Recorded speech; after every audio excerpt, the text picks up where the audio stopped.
it, Doug. Love it. Hey, love it. What's going on? How are you doing? Welcome to Speak Easy Conversation number 17. I am your host, Gregory Peckery. Gregory Peckery, and I am your other host, Doug. Just Doug. Oh, well. I didn't Just like Ken. Just Ken. It's just Doug. Just Ken. Just Doug. Right. Hey, All right. There's not many people that just go by one name. Let's be clear. So I'm in good company. Gregory Peckery is a pig that Frank Zappa made up, by the way. So, and this is a beer that Working Draft Brewing Company made up. It's called Irish Style Dry Stout. For the weekend, Doug. This is celebrate white people getting drunk weekend. Yeah.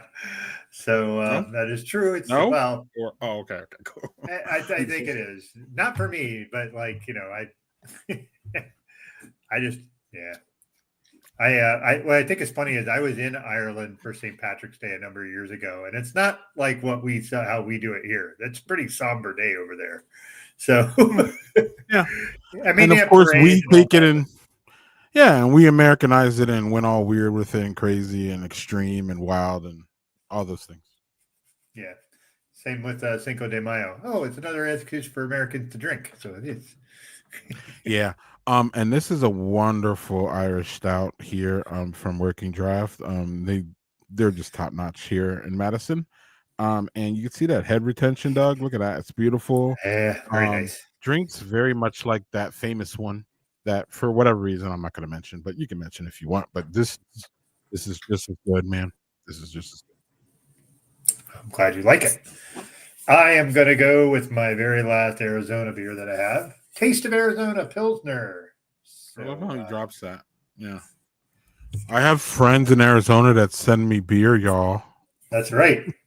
I also send them beer. So this is from... I'm just saying. All right. The name of this brewery is Simple Machine Brewing Company, which I think is a pretty cool fucking name. Simple Machine? Yeah. I think that's a cool name for a brewery. It's a simple name. Trying to... Yay! Look at all the head. I love it. I love it. I personally love it, but Well, it's some beers are meant to actually be poured that way. I'm not sure Pilsners are one of them. I'm not really up on that particular thing, but this is where I get to be not beer geeky. Who gives a fuck? If you like it, drink it. Yeah. All right, so that's pretty good. Nice, crisp, clear, good, solid Pilsner. So yeah. Very, very, very crushable. So crushable. All right, we have some business to take care of before we can get to the fun.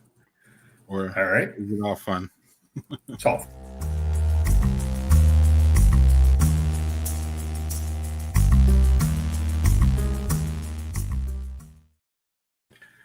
So a couple happy birthdays. I don't have a graphic for this one, but happy birthday to Simon and Rob for 1 year Venture West, Doug. Wow, already. Yeah. Goodness. I didn't realize it was open for a year already.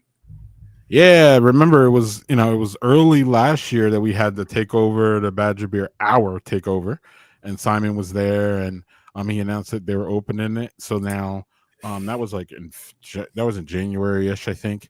And now, we're here, and they're having some big old, wild, wonderful, St. Patty's Day type, birthday type, all kinds of different wonderful like coffees and Irish toast and just everything. So they're great. I love them. One of my favorite breweries in Wisconsin. So shout out to them. Definitely for a smaller brewery. One of my favorites. It's kind of hard to, it's not hard, but it's really difficult when you're trying to compare Venture to a lakefront, and it's just like, I mean, I get it, the same concept. But so anyway, Doug, another birthday that we should be acknowledging here, is Rhythm Brewing's 8th party. I should probably having a party somewhere. I'm not sure about those details. Y'all look up on Rhythm's all of her social media, but 8 years. I'm proud of her. Friend of the show, all that. What you got to say about this, Doug? Man, I'm super happy for them. I know she works super hard at this, and on top of all the other things she does. So, like, crazy busy woman puts the effort in. Her beers are really great. Their lagers are always on point. So, congrats to them. Great woman, great beer, great story, just across the board. So, Mm-hmm. Into that. yeah, they were supposed. So, this is again, I think a connection that kind of was enabled by us. I think it would have happened, and eventually is what you and I agreed to. But I think so April and they were supposed to have a IG as you see there, y'all, but some for some reason it got postponed. So they're still going to have that IG, I believe, is what they said on social media. So we can still look forward to that. But what we really should be looking forward to, Doug, is, and I don't even know if it's public or not, and I don't even know if we just got some inside information because we are friends with people, but there's going to be a collaboration between Rhythm Brewing and the community at Barrel and Flow. So in 2 weeks, April says, we're going to get this IG live where hopefully we will be talking more about the collaboration that y'all have to go to Barrel and Flow apparently to have. April will have more details, but she told us and we were allowed to scream and holler about it. And we're very excited about this one, aren't we, Doug? Yes, sir. Because one, both of them make excellent beer. So the idea that they're going to do a beer together, that's going to be freaking great. So I'm super looking forward to that. So yeah, congrats to both of them. Let's talk about it before we even go forward. Seriously though, because the differences between their beer would just be amazing. Because Lady Lager, obviously lagers, but like y'all, I don't know if y'all have had them, but they're some of the crispest, fucking cleanest lagers that you'll ever motherfucking taste in your whole life, and I'm not exaggerating on that. So I'm not. It's not even a remote exaggeration. Actually, they are so crisp and clean. It's just amazing. And then April brings. I wouldn't say her beers are crisp and clean because they're not supposed to be.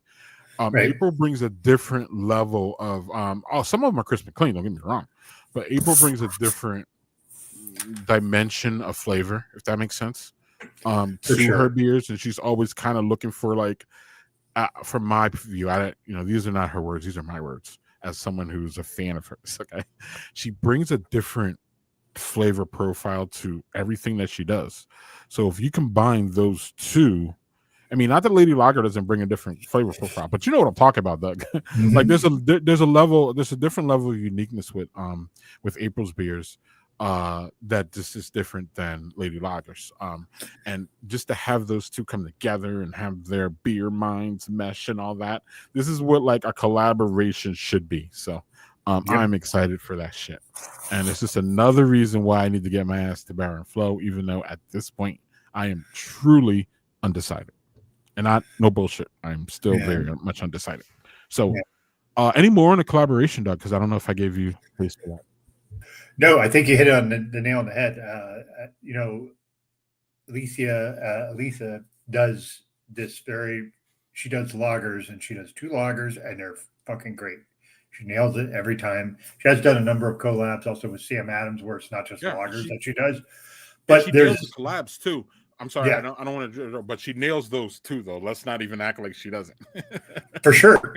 And it doesn't seem like that's her lane, though. I'm sorry. No. But what I was going to say is, when you have April come in, and April just brings in these really interesting flavor combinations and flavor profiles to beer that you wouldn't think of, and just the idea of like doing I think she said she did a cornbread cream ale. So yes, that was just superb. I agree, Amani. Put the peer pressure on him. Let's go. We'll get into that. We can talk about that. Let's talk about it. But not this. Let's get over what we're talking about, and then we'll get back. Yeah. Amani, I'll address it. How about this? We'll talk about that for sure. Actually, we got a space for it. I'm sorry, Doug. Amani and I now ran over you. Yeah.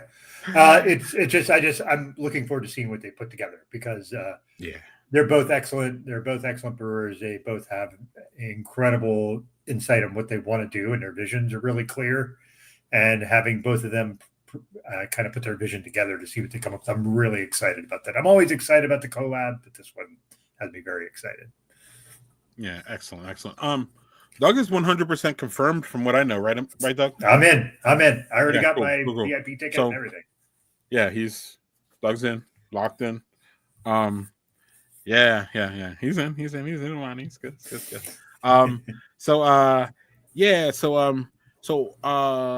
Moving on. We will definitely have more about April, and rhythm coming up. So we'll be good. Don't worry, y'all. We're still on it. Obviously because we were talking about it today. Anyway, Doug, you wanted to talk about this. Yes, because this kind of threw me off because our friend Marilyn Ramirez did doing like a book tour for her latest book. And then she did this thing where she popped out and she did a panel with Jerry O'Connell, of all people. I was just like, what? And it wasn't any details on what it was that I could find. Mm-hmm. But like, holy moly, I'm just like, that's pretty awesome for her. As someone of a certain age who's, everybody kind of got introduced to Jerry by Me movie and all that stuff because he was a kid then, but he's been around for forever. Mm-hmm. And cool that you got to do something with him. I think that's cool. Yes, the Jerry O'Connell there, JHG. That's who she was doing a panel with. Yeah. Who was he when he was young? I don't want to. He was. I think I know. All right. He was considered the chubby kid in Stand By Me. Okay, Stand By Me. Yes. Okay, cool. I was gonna say he was in Stand By Me. Okay, cool. But I was a little bit reserved because I didn't want to sound like an idiot. Okay, cool. Got it. Yeah, he also was in Sliders and Lower Decks and things like that. But yeah, he kind of first got known for Stand By Me. So. Oh, there we go. Yeah, and then of course I know him he's on that goofy show, The Talk now, with those ladies during the day. He's on the talk show. Okay. Anyway, and the only reason I know is because stay-at-home dad is, whatever. Anyway, Doug, I wanted to talk about this actually. So on the Bruising Banter podcast, they had Terry Grostick, and we had the Bruising Banter guys and Terry on in December, if y'all remember. Unfortunately, since Greg's a goof, we don't have any evidence of that anywhere, but it happened, y'all. Okay, so with that, that's a good thing. Y'all jump in. This is another update for people, past guests and things that I continue to watch. And then I think right after that, Black Calder dropped this 313 beer, which is a shout out to, I believe 313 is the Detroit area code. And so they're just shouting out their love and their support for their people in Detroit. And this beer apparently is a hat tip to them. So shout out to Black Calder for that. Doug, do you have any comments? I just wish I could get my hands on it because I like a good Pilsner. So good on them. Yeah. And also, as I cannot not say just how great their emblem is. Just, I love that. Their symbol is fucking just baller. I love that. Yeah. I don't know if I've ever had any Black Calder beer. Have you? Sure you have. That Barrel and Flow.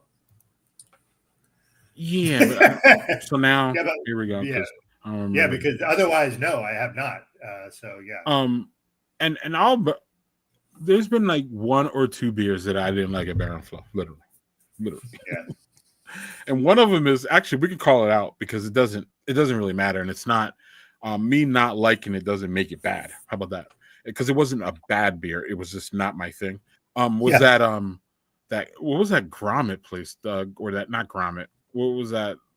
What is that high ABV beer that you mean the Bricktranium Beer Hut makes all those what is that called though? Remember Braggot. Matt came on here? Braggot. Dave Mack came on here and drank a whole bunch, and it was wild. Y'all can go on YouTube to find that actually. But the after party was wild.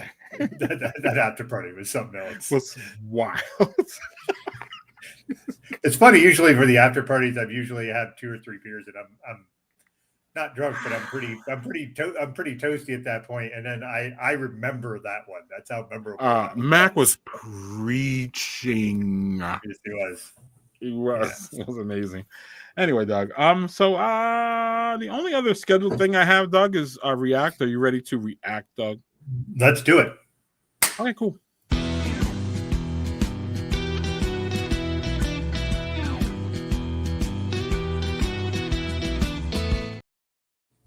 And then we'll get into our and then we'll get into our side gigs, all the fucking crazy shit that we're still trying to add to our plates, which is wild, but here we are. Doug, react. So one of the things I want to react is because Doug is Mr. Content Guy. He's Mr. Border Content Guy now. Y'all. The whole Brothers and Booze thing.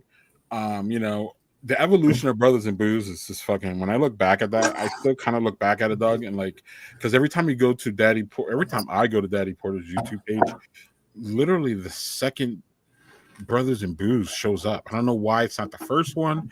There's a green screen behind me. I look way younger and way better looking, and it's a thing. It's a vibe. You can go there, but just the evolution of it. And one of the things that happened, I believe, is that Doug's love of content kind of came out. I mean, I think it's always been there, but it's kind of been a thing. So with the whole watching thing, so one of the things I want to do, Doug, maybe we can bring it to murder content. That's up to you, of course, but if it's up to me, we can talk about it here. Is the Netflix ratings, Doug? You know me, I'm a ratings guy. I love Billboard. I love like numbers and charts and all that. What about Rotten Tomatoes? Rotten Tomatoes. I love what the general public thinks. I don't always agree with it clearly, but I like the psychology of people and what people are, motivated to listen to it. I don't know why. I should have been a psychologist, Doug, but people fuck me up, so then that's why it's good. Maybe that wasn't your calling. Then. Right. It was all a good vibe here, but so Greg, stop being long-winded, and it's going to show. Not that. That. Yeah, there we go. So I don't know if you can see that, Doug. That is the list of the that is the current list of it's up at the top. United States shows for Netflix from 1 to 10. So I don't know. I just wanted to show it to you to see if anything popped off to you, anything that's in your queue, anything that you've seen, anything that you would never ever watch until you're fucking whatever. So I'll let the content guy take over, and then I'll jump in. The first thing I would never watch is anything with pro wrestling. So the number 4 Raw, that's out. No thanks. That's interesting that Raw is number 4, though. It's just fascinating to me. But go on. Hey, those fans, wrestling fans they're all in. They're wild. They're all in all the time. They're locked in Yeah. So I think I do believe that the 0 Day is actually something I'm interested in watching. That looks interesting to me. The other thing, do you know the loose plot? Well, the term 0 Day is basically like when things just go down, like everything goes down, like the electric grid, the internet, everything goes down. So there's a couple terms for it. Jailbreak is another one. So basically, that's what 0 Day is, and apparently Al Pacino's in it, and is it Al Pacino or who the fuck is that guy? Not Al Pacino. De Niro. Robert De Niro. I always flip those. I mix them up too. But De Niro basically plays an ex-president who's trying to figure out why it's a terrorist thing. So that would be interesting to me. American Murder, Gabby Petito. Maybe I'd watch that, but that would probably have to be tied into the cult bar. But that's not really a cult thing. That's just a woman who got murdered. Love is Blind. I watched pieces of it. I'm kind of out on that show anymore. When we started watching it, that was just a train wreck. Every episode, everybody was a mess. Now they have too many people that know how to not be a mess, so it's no more fun for me. Okay. I've never heard of. I've heard of Andrew Schultz. He's a comedian. I have not watched any of his things. Running Point, I think I've heard of. I don't know what it is. Beauty in Black, I haven't. That's cool. I haven't seen that. I think I saw an ad for it. Medusa. That looks like a CW show. Like, remember the CW? And then With Love, Megan. I don't know what that is. So, all right, your I don't turn. know.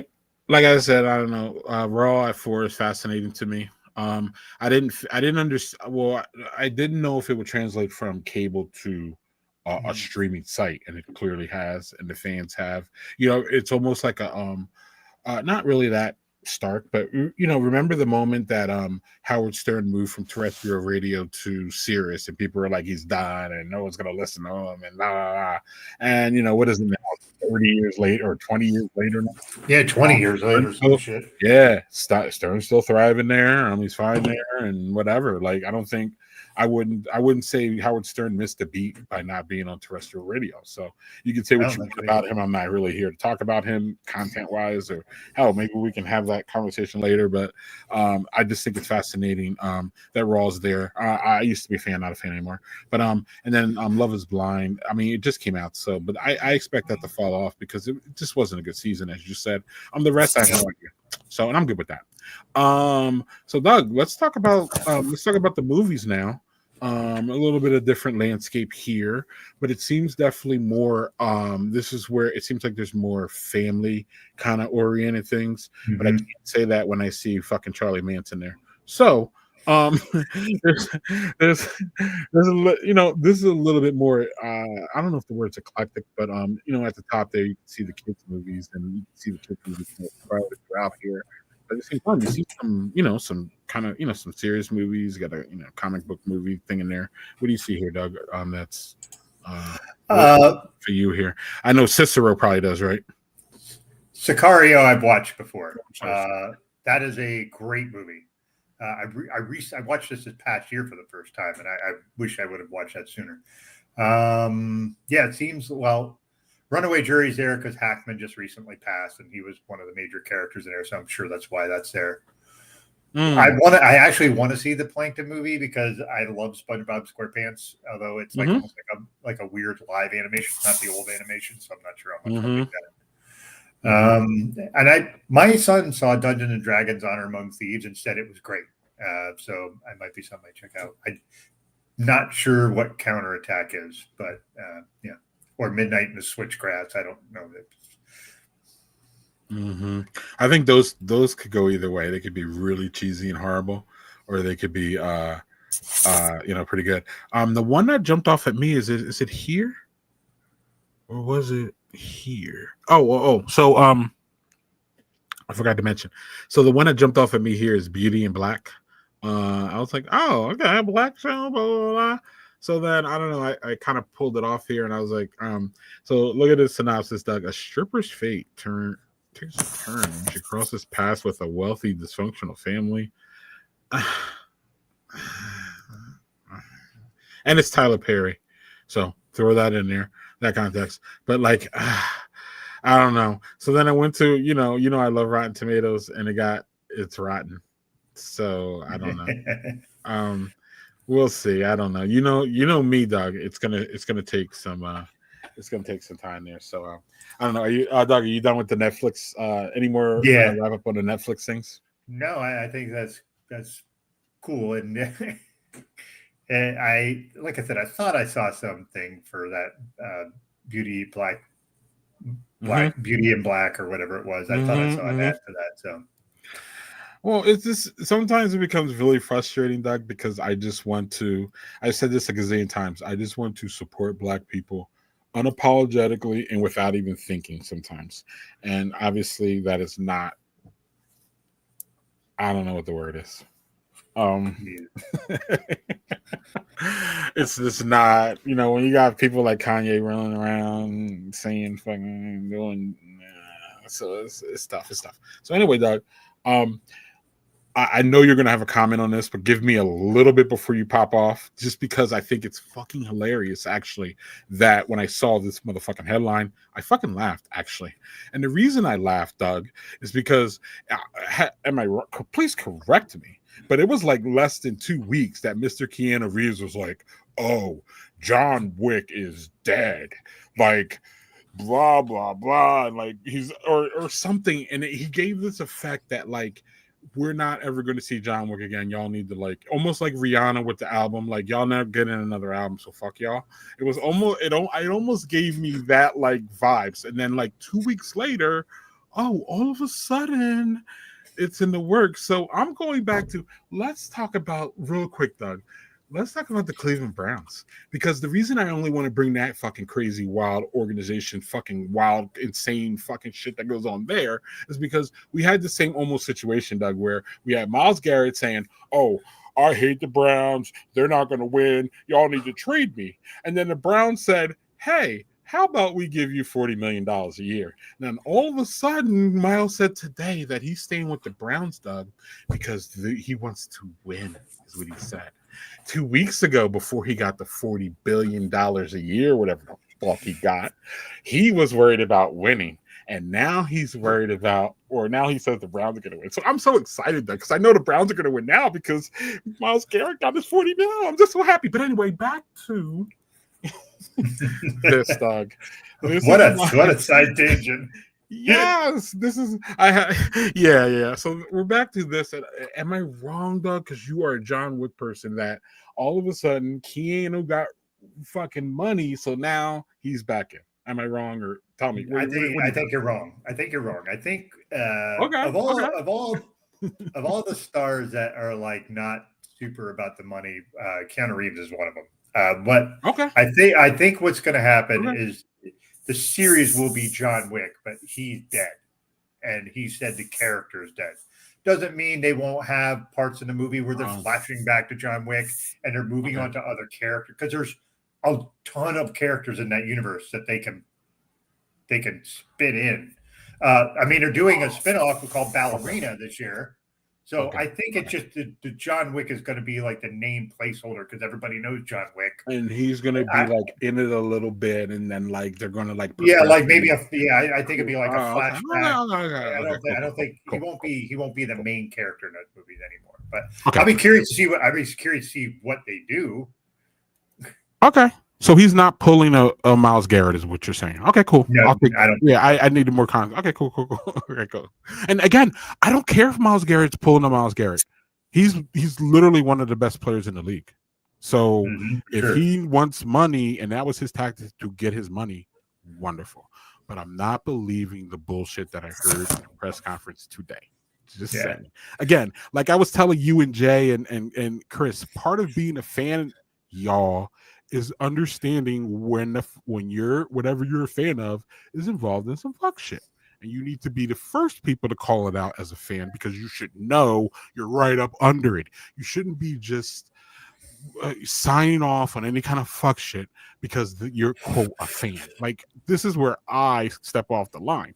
Keep calling it. Keep calling balls and strikes. You can still be a fan. I'm still a Browns fan. But I'm going to call all that shit out. I have from day one. I will continue to. And Myles Garrett, love you to death. Hall of Famer. One of the best players in this league. You were so full of shit today at that press conference that it was coming out of your fucking nose. So, just saying, it's fine. We'll move on, Doug. So, last, anything else on John Wick before we get to another interesting conversation here and react, and then we'll get to our spinoffs, and then we'll spin out of here. Yeah. Good, Doug? Just a thing I would say. No, I would just say with John Wick, like I said, I suspect that like this, they're going to do the Ana de Armas is going to be the ballerina character, which is a spinoff from John Wick's universe, and I believe the third movie. So that'll be interesting. He does make an appearance in that movie.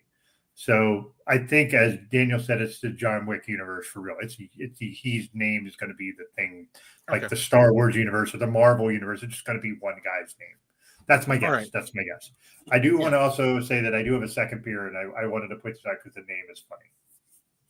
Oh no, that's cool. But y'all understand my angle, which is too many times this is done where it's like a negotiating tactic, basically. Yeah, for sure, because they won't pay him enough, or they won't pay him what he feels he's due, and that happens a gazillion times over. So that's why I'm like, he's trying to get more money, and that's fine. It's not. I don't want to make it seem like it's bad that he's trying to get more money, because these people will fucking pay him. They would literally try to pay Keanu Reeves 2 cents if they could fucking get away with it. He's worth. You know he's worth almost to Bill probably. But anyway, Doug, while you do that, I'm gonna go and grab mine. Yep. So what I'm grabbing is from Resurgence Brewing, which is, I believe, I know it's in upstate New York, not exactly sure, Buffalo itself. So Resurgence makes this beer that is a White Russian inspired white stout called Another Caucasian, Gary. So a little homage there, and it has the dude abides at the bottom. So we're going to give this a go. 5.5%, so not terribly high on the ABV. Oh, that's a shame you didn't see my face when you said that. But you mean the Another Caucasian, Gary? What a name, right? That is fucking special. I don't even have it. This is the problem with my panel here, y'all. I don't have enough time to. There you go. White stout style? Yeah, it's white. Caucasian, Gary. Oh, that is fucking great. That is fucking great. What is the name of the brewery, too? Resurgence out of Buffalo, New York. Resurgence, not Rebellion, which. Yeah. So it tastes like a White Russian beer. So they nailed the flavor profile. Nice low ABV for white stout. So pretty drinkable, not like overly sweet, which is nice. I was worried that would be the case, but no. What'd you crack open? Yeah. What did I crack open? Oh. You just poured in a glass and just started. Fuck. God damn it. I opened the wrong beer. Okay. Well, okay. We'll get over it. It's open now, man.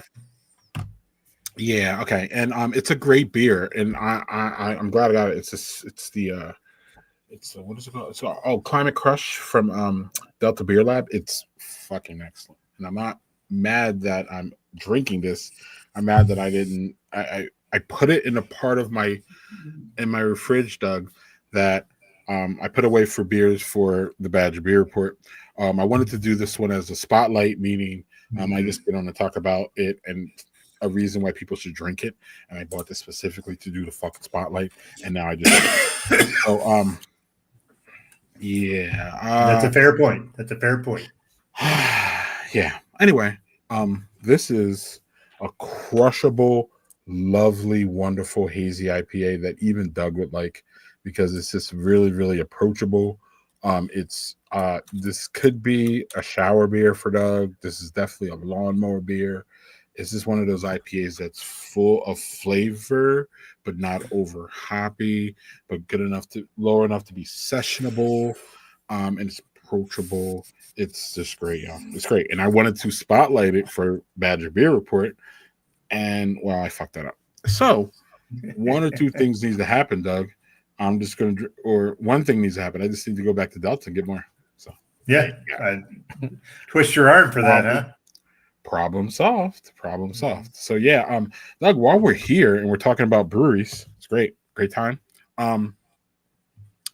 This is the last react we have. And I want you and the comments. Oh, hold on, before we get there, y'all. Let's clean up these comments real quick, Doug. So JG, in response to Amani quizzing me and Doug about whether we're going to be a Baron Flow, JG says he's working on getting there, y'all.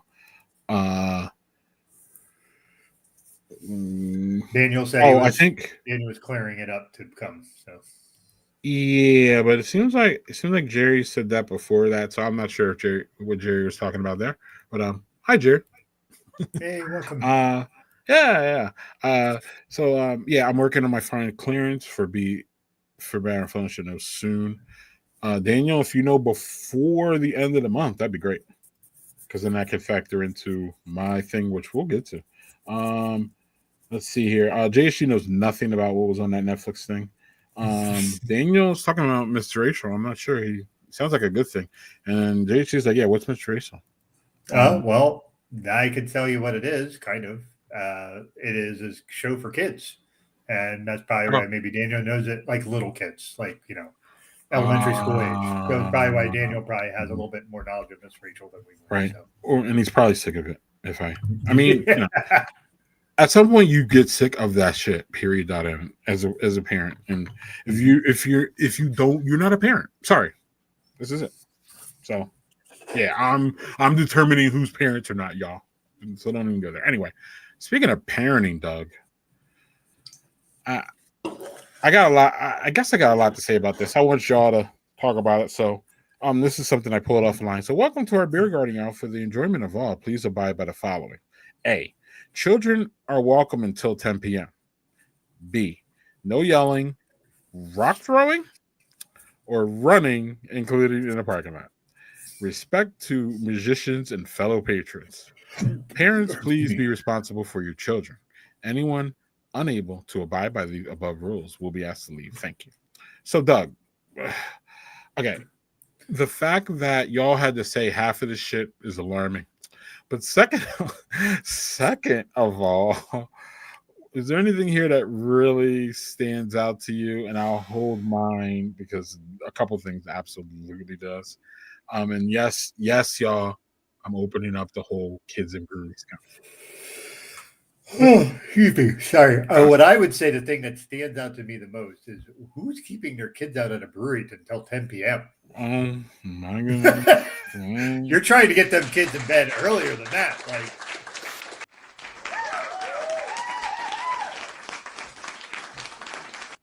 no yelling, rock throwing, or running. And I don't know if you've ever had little kids. Yelling is part of the deal most of the time. So if your kids are yellers or are a little rambunctious, then don't bring them. Like don't come or go do something else, and that's fine. I think most people who would take their kids to a brewery, most would be very considerate of who's around them. You know, trying to make it not that they're most. I'm not saying all. There's some that just don't give a shit, but like I feel like most would try to be conscientious. 10 o'clock. 10 o'clock is too fucking late.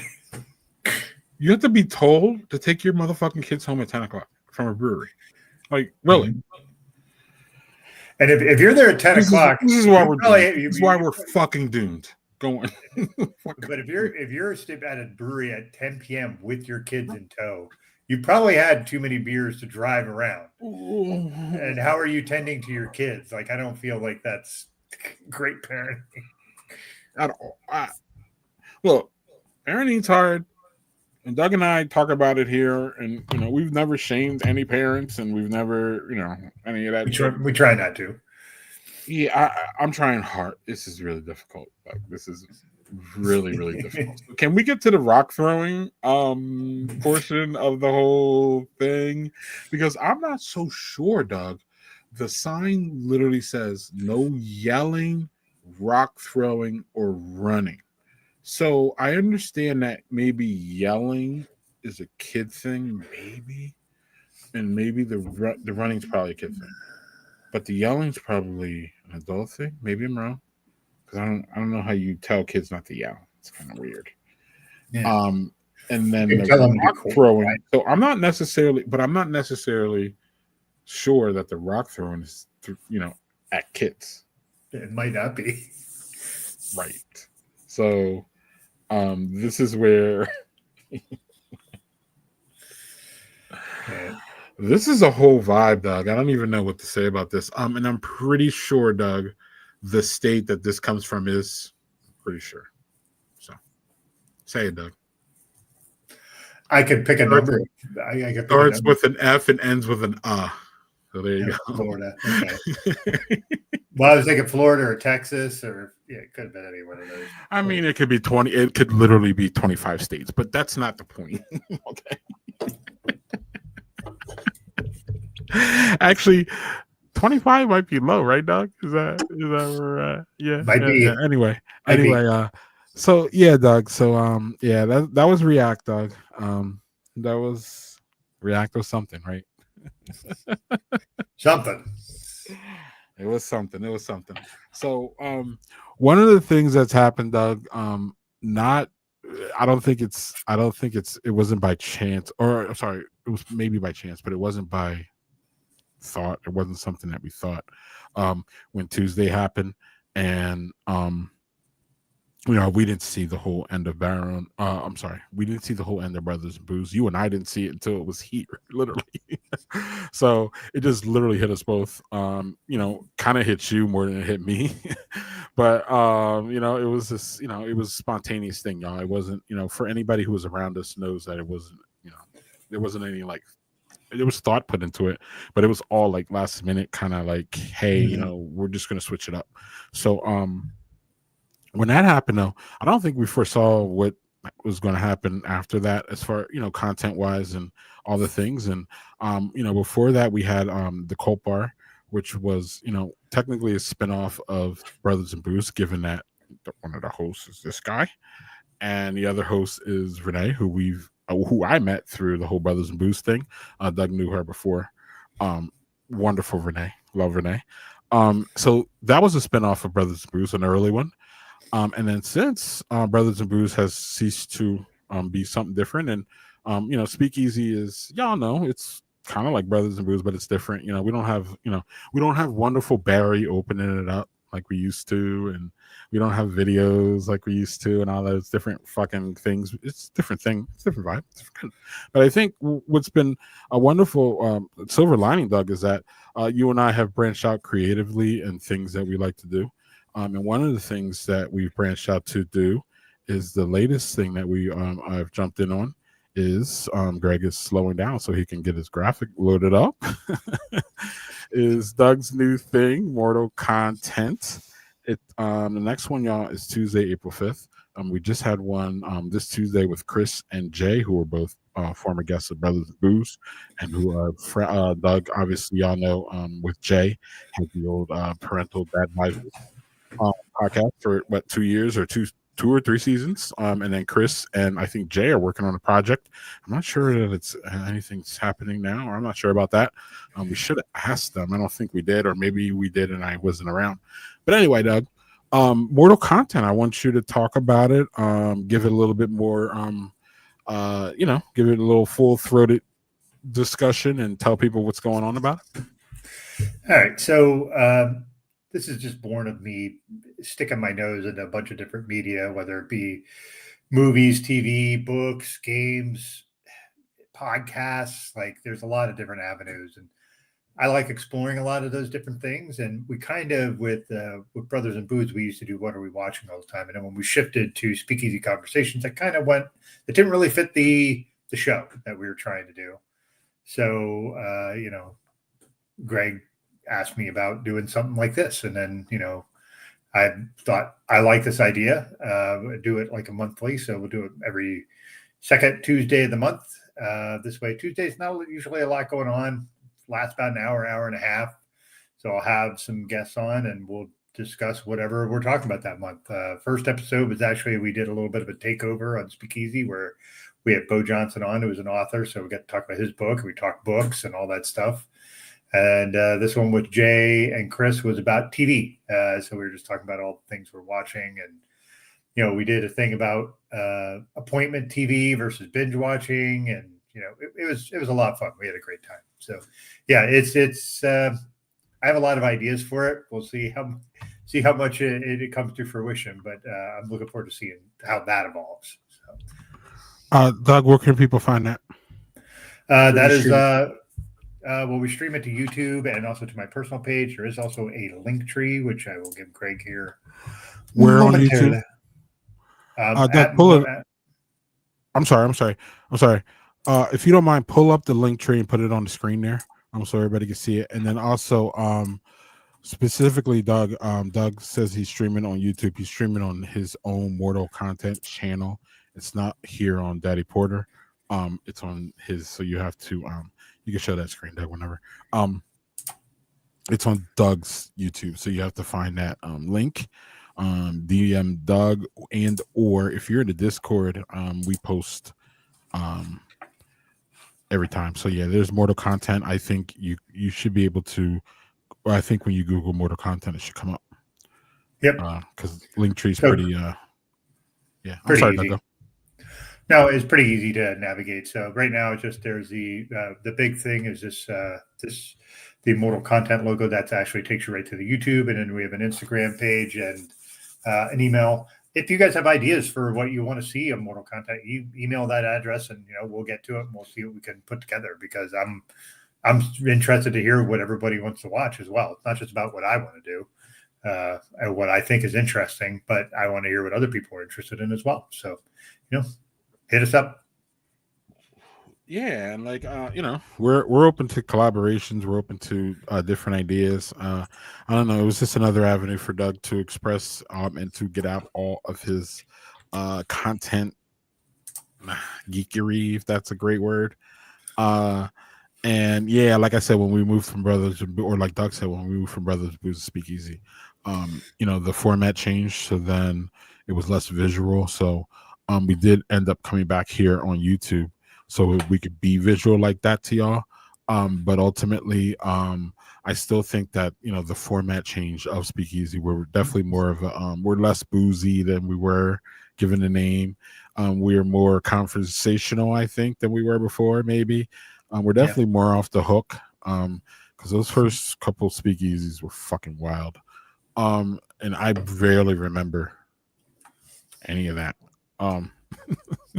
It's sad that we don't have that on video, but I guess it's kind of nice that we don't have it on video, though. So there's that. Yeah, it is. So Doug, I don't know if you want to talk about the Cult Bar, because during all of this transition, the Cult Bar kind of changed, right? A little bit. We are Renee and I, because of our schedules, we record them ahead of time, and then we put them live the first Monday. We play the recorded one on Wednesdays, first Wednesday of every month. We still do it. It's fun. It's a little bit different when we're not doing live responses, but that's just how it works for now. And we actually usually, with that show, we tend to get a lot more viewership after the fact, not really so much in the live show. So it makes sense. But still having fun talking about cults, still being floored by stupid shit people do. So it's interesting. The next one, the next one's going to be wild because it's about Ruby Frankie and the splinter of the Mormon Church, and it's going to be fucked up. Okay. That was so Cult Bar, y'all, is another idea from this guy. Yes, sir. That guy took and ran with, and I don't know. It's the whole thing. The idea wasn't crazy. It's actually a good sound idea. I think the fucking y'all doing this, continue to do it, is the crazy part. there are some where I'm like, man, why are we doing this? Like, it's really rough to watch. Yeah. So yeah, and also while we're here, let's not gloss over any of this, because y'all have had to make editorial decisions, and one of them was that, I don't know if you want if you want to talk about it, I'm game, I don't care. Is that whole decision around like Tuesday and what happened with Tuesday, and y'all were supposed to do a certain one, and then y'all still haven't done that certain one. So I don't know if you still want to talk about that, but that's the point of like the Cult Bar, that like I don't think that's definitely something I don't think anybody saw, or you talked about it a little bit, but like these editorial decisions that you and Renee have to make is very interesting for me, because I'm not a little inside ball, y'all. I founded the thing, literally, because I asked Doug to do it, or I asked Doug if he would think it would be cool if him and Renee did it, and they were like, yeah. But from that point on, y'all, I've done the production work, but I haven't done anything really content wise. I suggest things when I see cults and cult shows and stuff. I'll tell Doug and Renee, but Doug and Renee control all the content. They control the flow of it. They control the segments. They control everything. So I'm not involved in that content conversation. I mean, they do ask me sometimes, but generally I'm not involved in that content conversation, and with all due respect, I don't want to be. So it's cool. But Doug, I don't know if you want to talk about that, because there's a level of like current events affecting how y'all shape the content.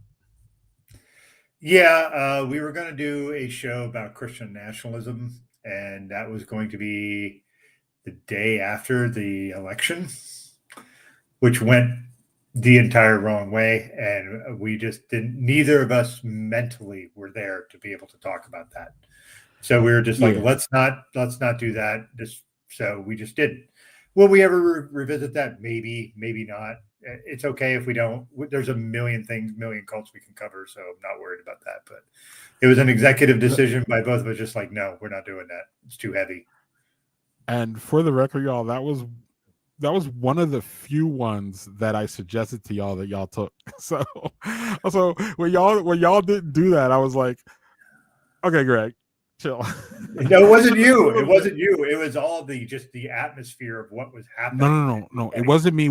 It wasn't me why we didn't do it, but it was me while it was on the table in that time frame, if I remember correctly. Because I was like, y'all should see this one. It's good. And then Renee was like, oh shit, that's a good one. And then you were like, yeah. And then like, I don't know. And then you were like, hey, we want to do that one this month. And then it was like, and then it ended up being the month of the election. And it just the timing was just so bizarre on that one.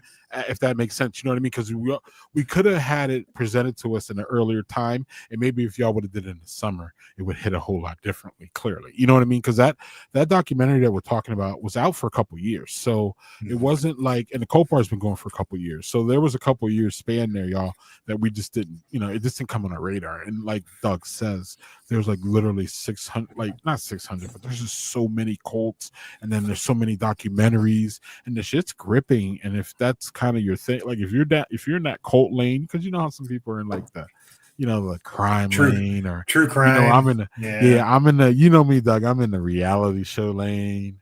There's people in the horror lane, you know what I mean? So if you're in that cult lane, dude, you're getting all kind. We saw that one, another one I suggested to y'all, but y'all haven't bid on it or whatever, or even talked about it that much, was that one that was on the Netflix, the Charlie Manson one.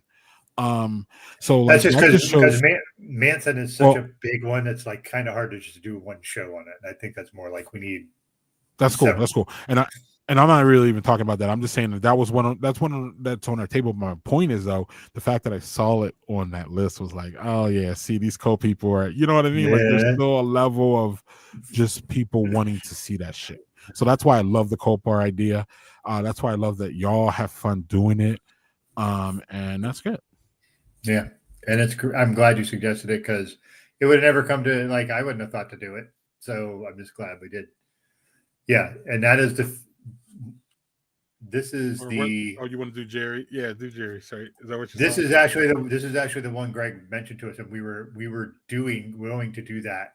And the day after, when the election went so horribly wrong, we were like, not doing that. Like, that was a documentary we were going to do, and we just decided no way. So that is the answer. I remember that whole process, Doug. I didn't say I've said more about that process today in front of y'all than I ever said to them. Like y'all were just like y'all. I'm like, okay, cool. I didn't even say anything. I didn't even emoji that shit. I think I might have like thumbs up, because y'all know I emoji everything. But like, yeah, I'm the emoji guy. It's fine. But no. So yeah, man. I don't know. Shout out to the Copart. I think it's 2 years old, right though. Yeah, we've done 25 episodes, so yeah. And on faith about it too. Like y'all missed like 1 or 2 out of 2 years on faith, or something like that, or 3 maybe. But like y'all are really reliable as far as putting out a product every month, and that's cool.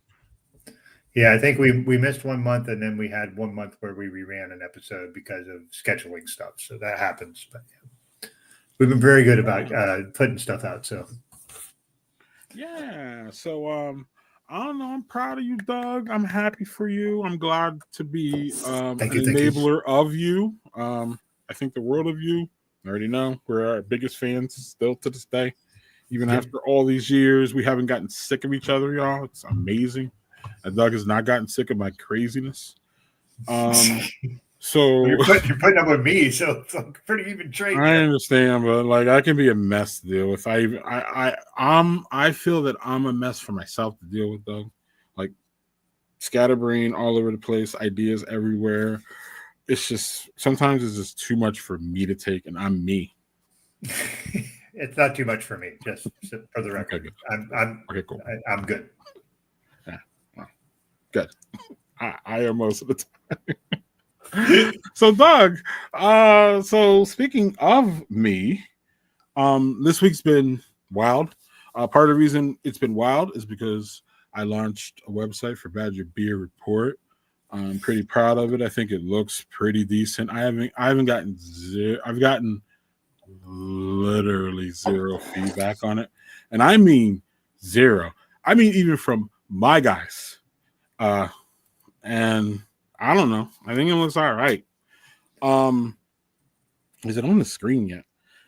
So, And then just cycling for me. But yeah. Oh, there we go.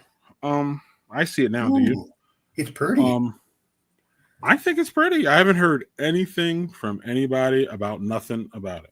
So, No, I did. And um, the logo is great. Just that's I would like to say that. So, and you know me and my like can art shit, like yeah, my thing. So yeah, yeah, cool, awesome. The logo was 150% paid by beer, y'all. Um, it was just by my graphic designer friend here who wants to remain nameless in this whole process, even though I want to scream his name because he's a great guy and he's a good designer, clearly. Um, but yeah, that's badgerbeerreport, y'all.com. I'm proud of it. It took me a long ass time to develop it. It's going to only get better. And we will have everything there. If you are a fan of Badger Beer and you are not following us, I don't know what is going on with you. what is wrong So with you? yeah, we put a lot of work into it. We are starting to monetize this bad boy really here soon, Doug. And one of the things I said in our Speakeasy Green Room this week is that one of the things that I just didn't put together yet in my head, but I did this week was that once I start taking money for Badger Beer Report, I will become dun dun dun a black owned business, Doug. And I Yeah. am proud of that shit. And I'm ready for the next step. One of the things that made this week so busy is that we welcome this guy into the fold. Cards. His name is Garth. He is the purveyor of Garth's Brew Bar in Madison, Wisconsin. It's an award-winning craft beer bar, and it's just an amazing place. Garth is a certified cicerone. He knows a lot about beer. He's passionate. He knows probably no, no, not probably. He knows more about beer than I do. He has actually one of the things I didn't know about Garth until I put him into AI this week, Doug, is he's a journalist major. He graduated as a journalist. So now we have two bona fide journalists on the Badger Beer Report team. So that makes me happy. Trying to be a media outlet, having two journalists and one blowhard, me, and another fine gentleman named Landon. But oh, I'm sorry, two fine gentlemen, Landon and Joel, who's a fucking Joel who literally is a fucking author and has a book. And it's funny. Let's talk about Joel real quick. I hope his ears are ringing. He's probably not watching, but that's cool. I hope his ears are ringing. One of the things that Joel and I have gone back and forth, not going back and forth, but like we kind of disagree on behind the scenes with Badger Beer Report is that I want to call Joel a brewery expert, Doug. And Joel does not want to be called a brewery expert. Or it's not that he doesn't want to be called. He says that, quote, you can call me that. I'm not going to call myself that. And I'm like, okay, Joel, why? And the reason I ask that is because if you go by the technical definition of expert, Doug, he is. As far as brewery goes, this is not. Also, as I pointed out to him when I met him for the first time, what was it, 3 weeks ago? When you're an expert, normally one of the things that shows that you're an expert is that you have a published book that people generally buy. Now, again, you writing a book doesn't make you an expert. Mhm. I got it. Okay, no one's saying that. What I'm saying is, is that most experts have books, though, Doug. So, you know what I mean? Like, there's that correlation kind of not thing. So, I don't know. We just go back and forth on it, but I don't know. Joel's our brewery expert, so with this whole process with the website and all that shit, it's going to be nice to really, really show and I'm really, really excited about showing and accenting our talent, which is Chris, Landon, and Joel, and accenting Joel's like knowledge of breweries, especially within the Wisconsin area. And I'm just thrilled about showing all their knowledge, and I'm thrilled about looking smart right next to them. So Yeah, it's a good setup. So yeah, you got really smart people and fun people doing that with you. So kudos. yeah. Excited as hell. So look, y'all, real quick though. Look, I know most of my people aren't in Wisconsin. I got it. But if y'all would just go and just like my page or just save my website or just any of our social media, just like us. What you could do on Facebook is like us and then just mute us. We'll still get the follow, and y'all can mute us and dip in whenever you want to see what's going on. I understand since it's Wisconsin beer focused and y'all aren't in Wisconsin, it's kind of not gonna. But I will say though, I do have some things coming up as far as with hop growers and different things that are extend out of Wisconsin. But we'll always be Wisconsin focused. Obviously, we're the Badger Beer Hour. But there will be. I'm talking to a couple hop growers, Doug. I am talking to one of the biggest tap handle manufacturers in the world. Beer tap handles is in Wisconsin, north of Milwaukee. We'll be talking to them. We have an upcoming series, y'all, on so the NFL draft, Doug, is in Green Bay, and there are 8 prominent breweries there that have to deal with it. There's like 2 breweries that are literally under Lambeau Field that have to deal with all that draft influx because it's going to be how many people coming in. So we're going to have we're working on a piece to talk to. I already talked to Badger State Brewing last week. I will be hopefully talking to Hinterland, Titletown, Stillmank, and all the other Green Bay breweries about how they're dealing with it and talk about that. So a lot of good things going on. You don't have to be a Wisconsin, beer drinker to, understand that the breweries are going to be going through some things that week. So hopefully they're good things and not bad things like the RNC, Doug. Remember what happened with the RNC and all that preparation, and then these motherfuckers didn't fucking support the like the local businesses and all that. So I'm hoping and I'm thinking it's different because especially for the brewers, because generally football fans are beer drinkers. So and you know what I mean, like and eaters and tailgaters and all those things they enjoy. So I'm hoping that translates over to the breweries, but we're gonna see. But that's one of the things we're working on with Badger Beer Report. Proud of it, y'all. Just wanted to preach about it. A lot of hard work, small business, black-owned business. Support. So, what I'm also going to support is me stop talking and Doug getting his third beer in. Yes. So this is an interesting one because this is something from Victory Brewing. It's called Witty Monkey. It is a citrus wheat ale that is 9.5%. How's a wheat ale 9.5%? So I know you're not a fan of Victory, but it's just what caught my eye. I'm conflicted with Victory. How about that? I'll say conflicted. Okay, well that's fair. But I'm going to pour this out, and we're going to see how it is. Yeah, Gravy is right, April. I don't know how they made that high.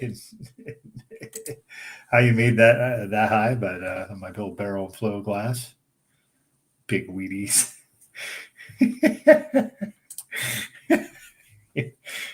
Yeah, so a little darker than a wit beer. So super citrusy on the nose. Ooh, baby. It's heavy on the citrus.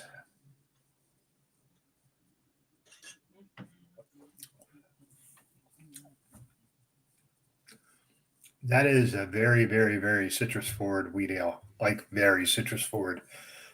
Really super drinkable. It does not taste the ABV percentage that they're listing. This tastes more like a 5.5.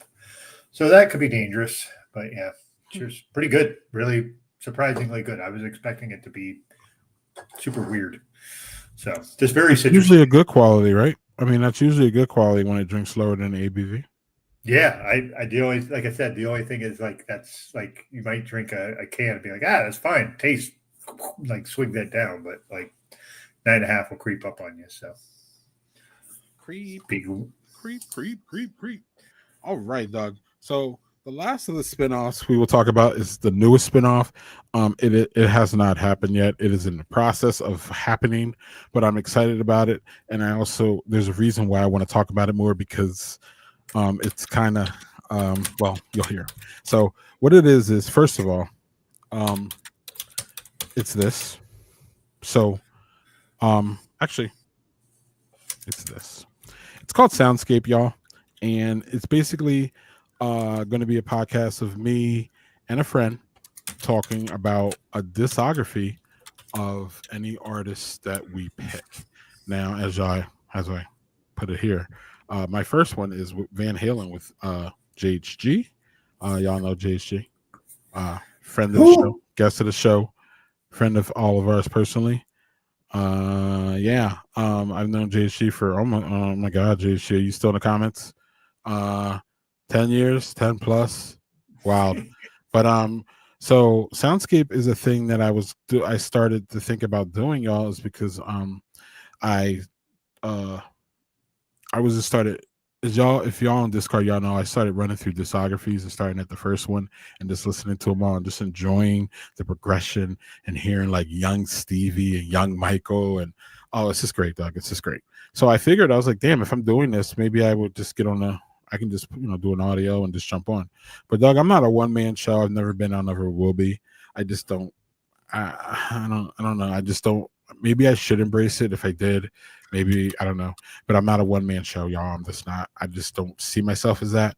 So me just talking to a mic for an hour, I just don't feel the energy that other people want to hear that. Maybe y'all do, and maybe I'm missing a big thing. If I do, Doug, I'm gonna miss a big thing. So But you're not Colin Cowherd, is what you're saying. no, and I fucking hate Colin Cowherd too. So that's a great example. That motherfucker can ramble for 3 hours by himself. So I that's don't know. literally. And Doug, I could probably do it myself too, but I don't know if that's. I don't know. So it's just never going to happen. So my point is, y'all, I had this idea about going through discographies and talking about each album and all that, but I'm like, dude, I need someone to do it with. So my thing is that I'm going to do it with my friends. So JHG was the first one to bite and say, hey, yeah, let's do Van Halen. So JHG are in the process of doing one Van Halen. We cut the first so okay, hold on, I'll get to that. So there JHG and I we've listened to the whole discography of Van Halen, and we cut the first one, which is Van Halen up to but not including the album 1984. We stopped right there. And JHG had to catch up, and then he caught up, and now we're just waiting to meet up again to talk about 1984, and then the Sammy Van Hagar years, and then we're going to talk about the Van Sharon year, and then we're going to talk about then we're going to talk about then we're going to talk about the post Sharon. Let's dance with Dave. Let's go back with Sammy. Let's go back to Dave. Let's do all this, and then meanwhile, unfortunately and sadly, if I can do all this mess, Eddie. Oh, they made one last album with Dave, so went back to Van Halen, and then Eddie passed because he had heart things or other things. So anyway, JHG and I are going to talk about that. It's wonderful. JHG is developing a logo, and that's why he asked, "Where's my new logo?" So a couple answers. Number one, JHG, I didn't know that was finished. Is that something that I can release? Because I haven't. So if I can release it, I would have released that shit because it looks fucking beautiful. And this is just my goofy Adobe 10-minute. Like, this is it. So that's why it's all weird. Look at it's actually decent AI. Actually, it's not horrible.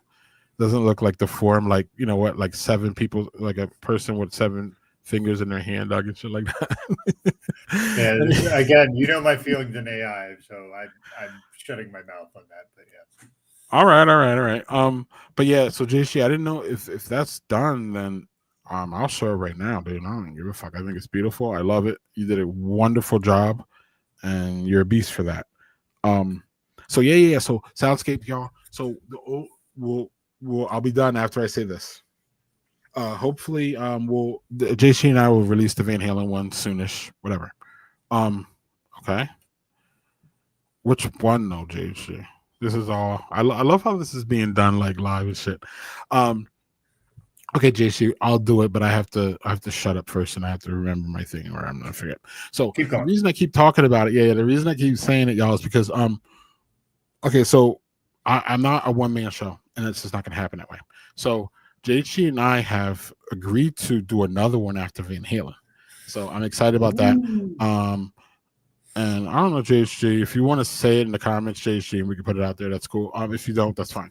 My point is that if JHG does not agree to do any more after that next one, then I might only have 2 soundscapes.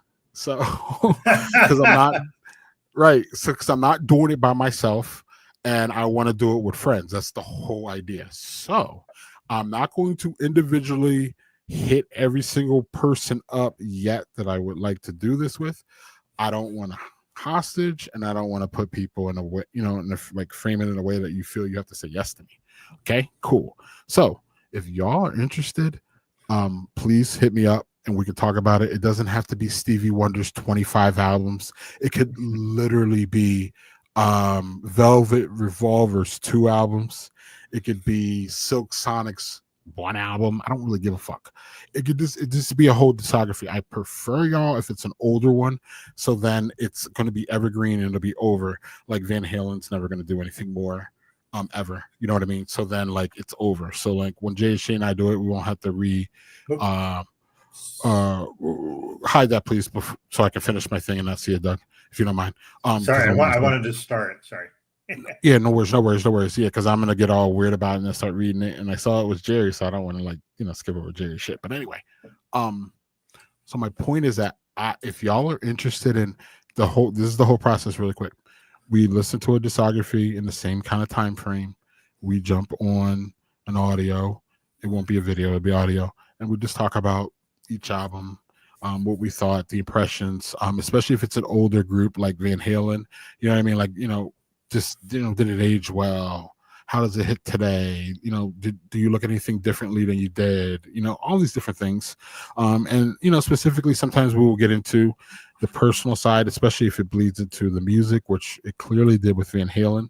And if you don't know specifically, JG and I kind of chronicle it about the different things that literally changed Van Halen's sound. And their music and what was behind the scenes. So we talk about all of it, dog. It's fun. You pick an artist that you like, and you listen to the whole thing, and we have a conversation about it. It's not, we're not musical people. We're not musical, astute people. We're just 2 people who have an opinion. We're not critics. We're not anything. We're just friends talking about it. So that's the premise, y'all. So if y'all are interested, please hit me up. I'm talking to 2 other people, Doug, but we haven't finalized anything, or 3 other people. And then JC and I have Van Halen. And I don't know if... I have opinions about Extreme. Anyway.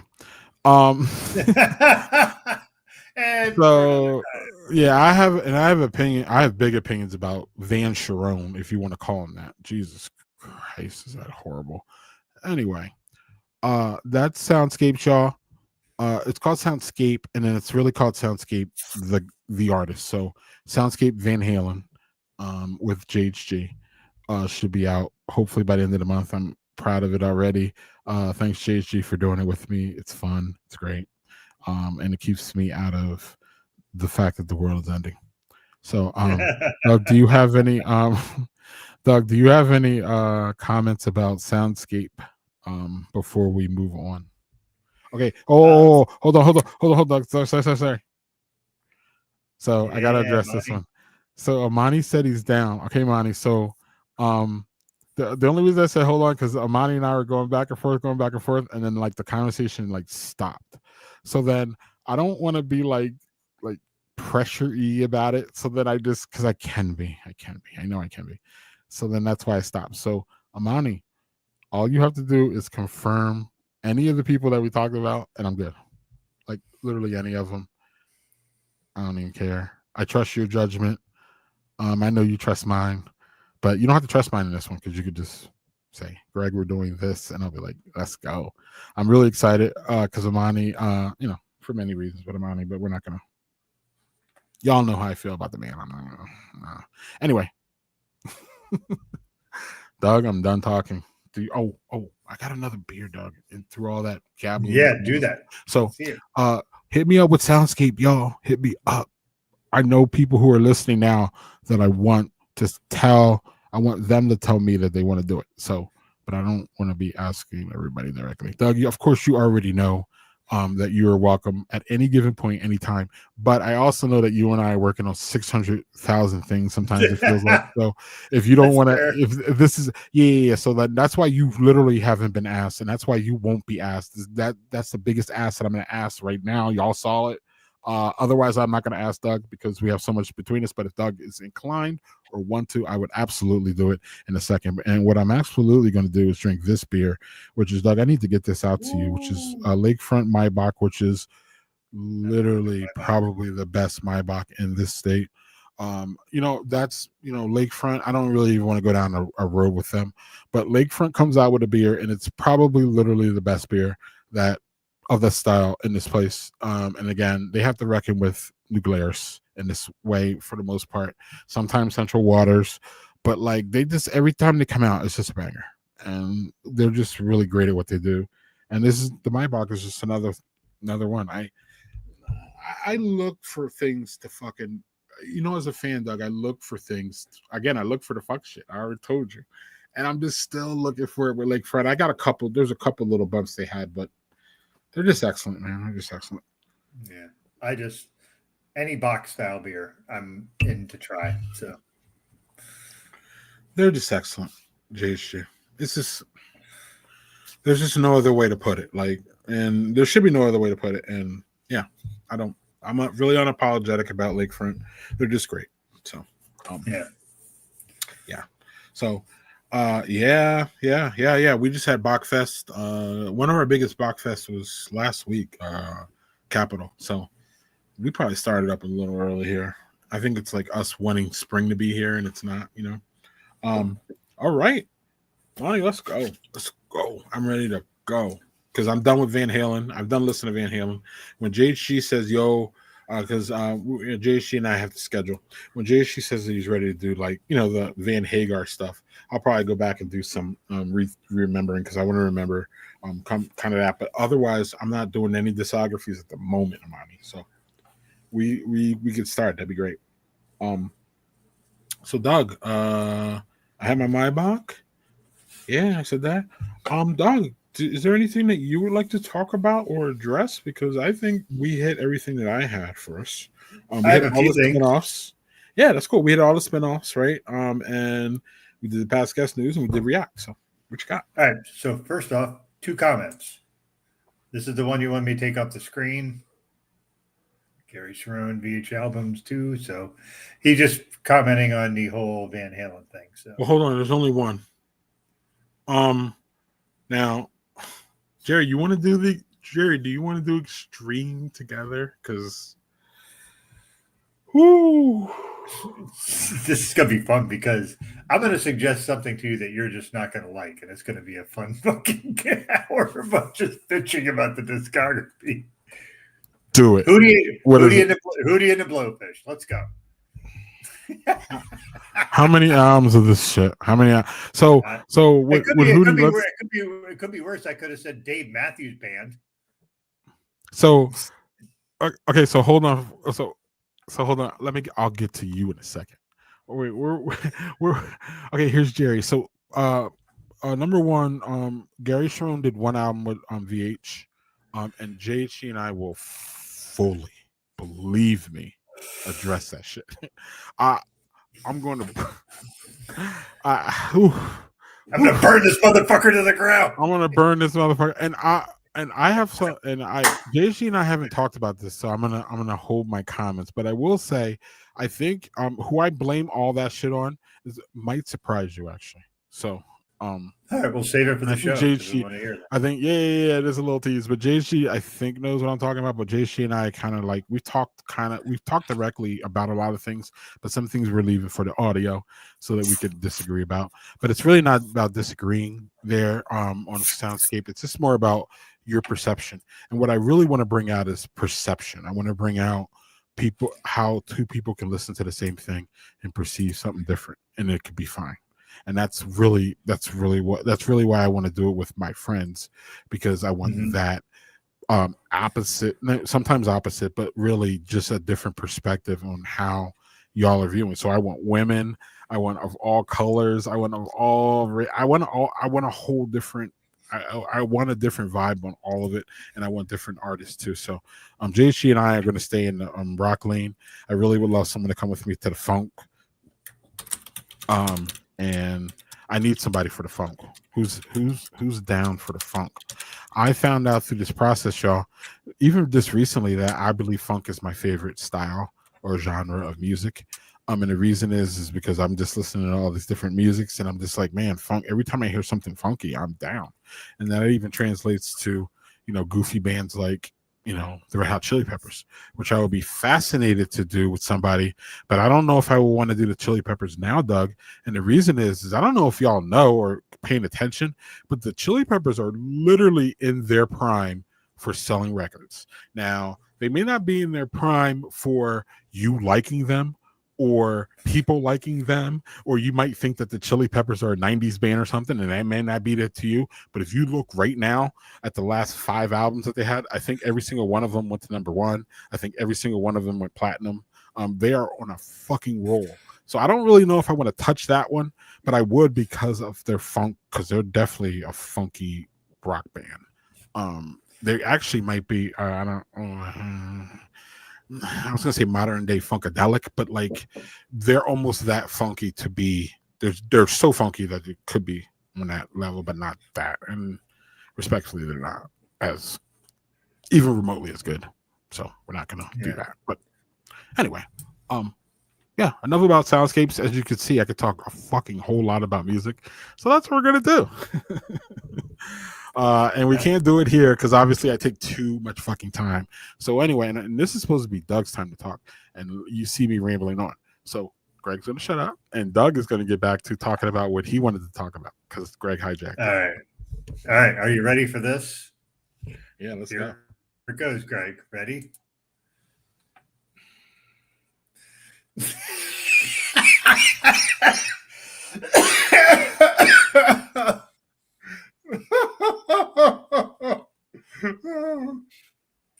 I am dying for you to do a show with April with this where you discuss Drake's discography, because that would just be you just being angry the entire time would be hilarious.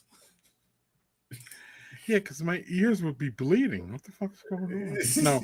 So the problem with Drake is, and again, y'all know I don't like Drake's music that much and anything, but there's a couple things you can't take away from Drake, Doug. Is number one, that motherfucker is a hard worker and he fucking puts out a ton of music. Like he he puts out an album like every fucking year, and he's been doing it for 20 years. So shout out to Drake for that. The problem with that is I would have to listen to 20 albums of fucking Drake, and Drake does have some good songs. He does, but like it's like for me 1 or 2 per album. Yeah, and Taylor Swift would be another one. Like y'all are trying to kill me, actually. Chinese torture area is Drake, Taylor Swift. Who else? I was gonna say Lady Gaga, but I'm gonna back off on that. If anybody wants to do Lady Gaga, Amani, you want to do Lady Gaga? Because where's Mari? Mari heard me once say that she knows that I don't like Lady Gaga, Doug, and then she fucking.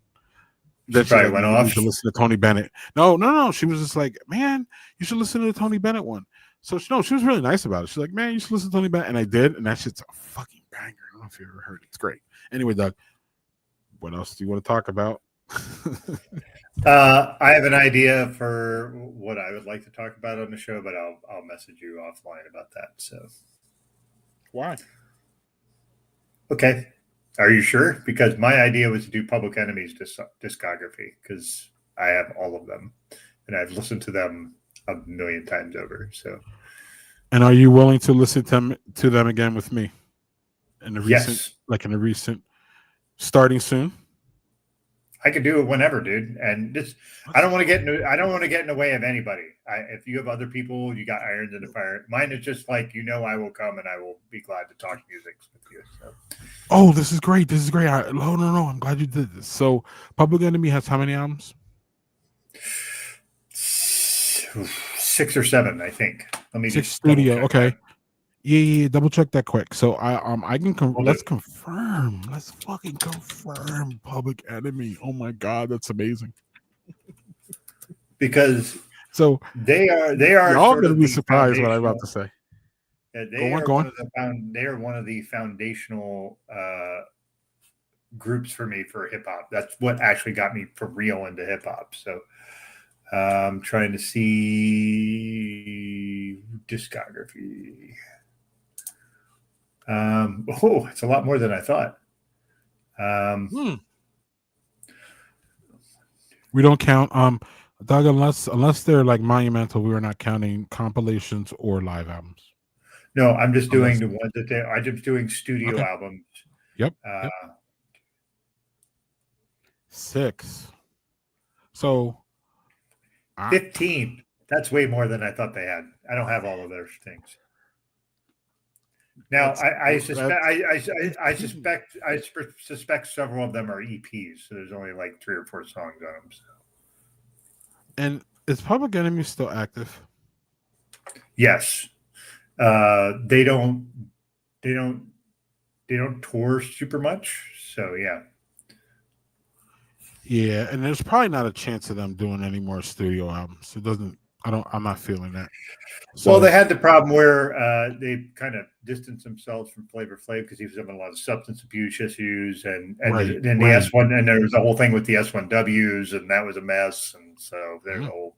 We would get into all that if we would say we're going to do Public Enemy. If you're still in for 15, I would do it. Out of the 15 albums of Public Enemy, y'all, do y'all want to guess how many I've heard from front to back? 3. And my black card might get revoked here.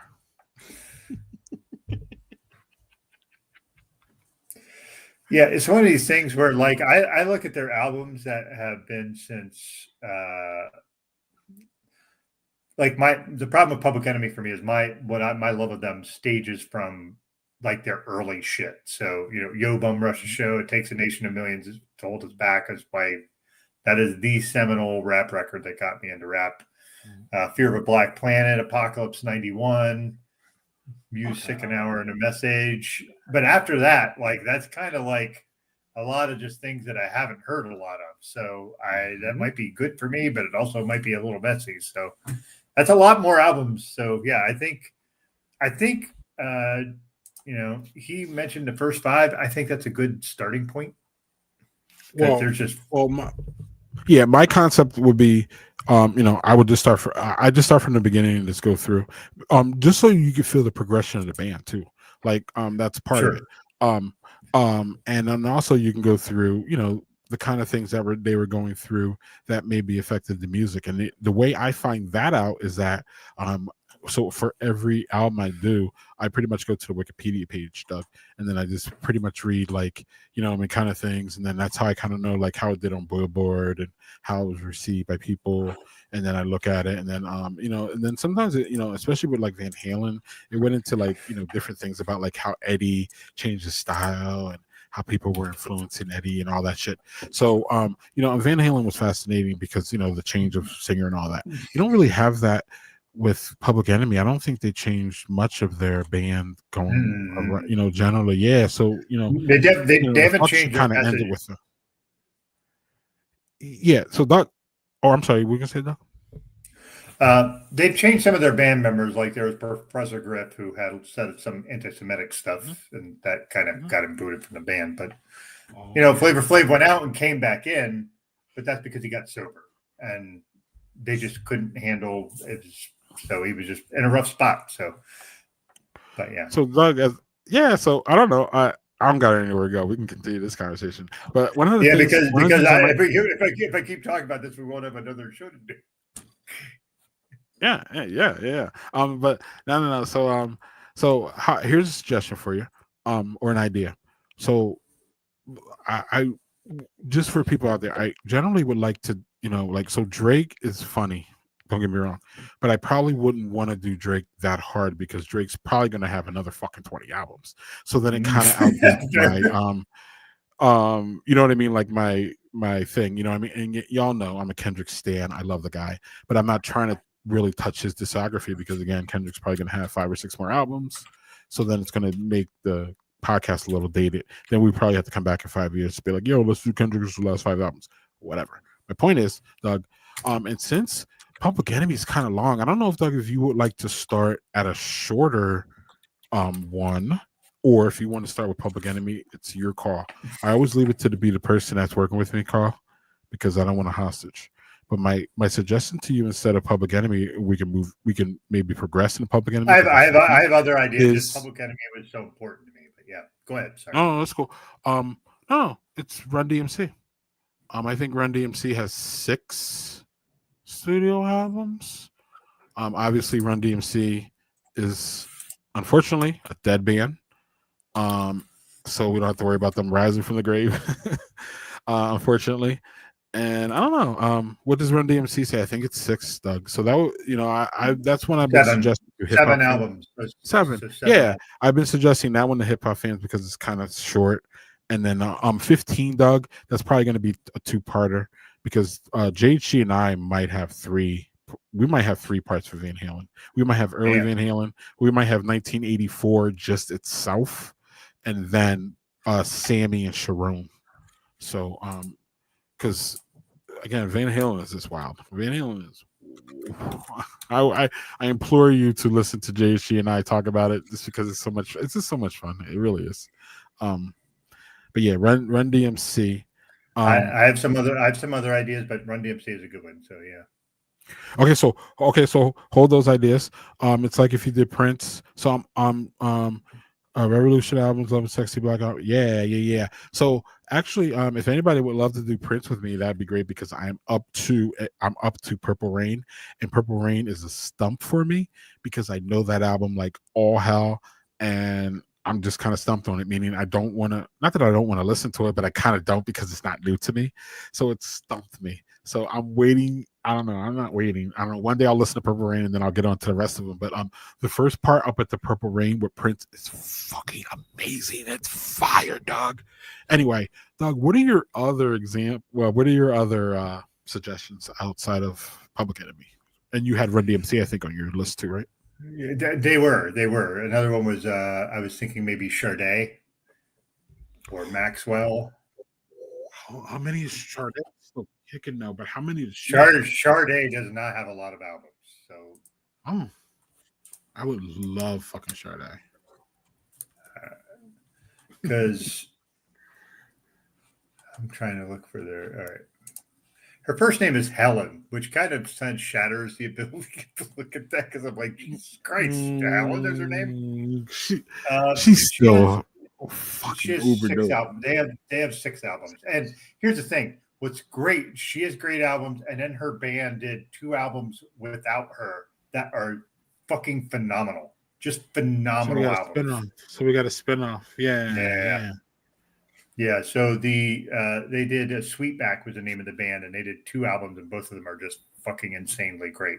And so, yeah, and I'm hoping once we get a few done, people will start to see it, and then people will approach me and say, "Yo, I want to do." I'll be like, "Let's do it." So, and again, unless it's like again, Taylor Swift and Drake are bad examples because again, they're both probably going to have 10 more albums each. Probably, they're both young and.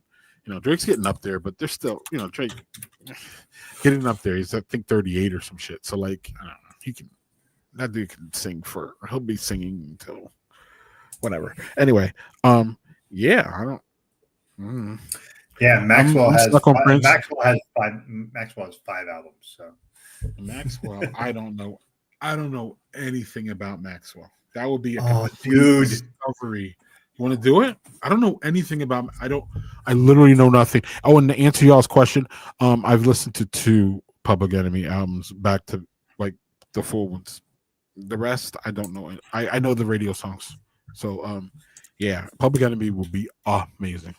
Maxwell would be amazing because I don't know. I love Maxwell, but I don't love him that much that I know anything about. Dude, it's okay. Like other suggestions, Doug? Or go. I'm sorry. Finish your Maxwell thing and then finish. Maxwell is like that dude has one of the best voices on the planet. Like just a gorgeous voice. And Mhm. his songs, especially his earlier stuff like the Urban Hang Suite and stuff, just the sexiest shit you'll hear. Yeah, he did one song where he collaborated with Alicia Keys called "The Fire We Make," which is just a super goddamn sexy song. Like I don't know, yeah. Hmm. See, so here's the thing. You said that, and this is like, oh, I didn't know that. And then he said, that's why Urban Hangs, and it makes sense. Now that makes total sense to me. Why Sade's band, one of the members of Sade's band worked with, and that's why that album sounds that way. That makes total sense. Yeah, yeah. So, oh yeah, yeah. Hootie the Blowfish. I. Okay, so I like Darius Rucker. I'll say that. So there's that. How many is Hootie and Blowfish though? How many?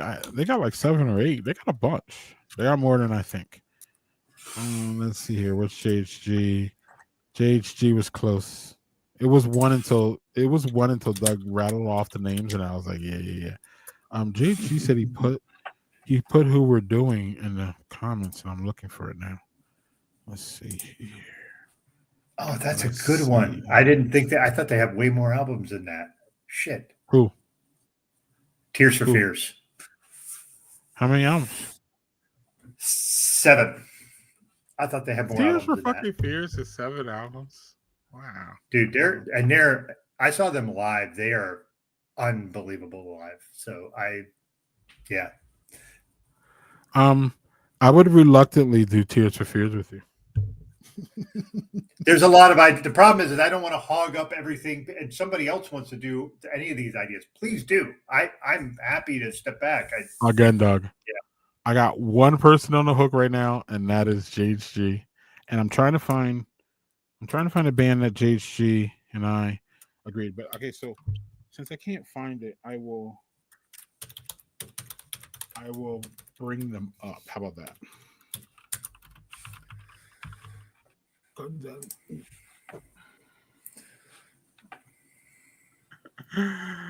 Let's see. Which one do we want of these fucking guys?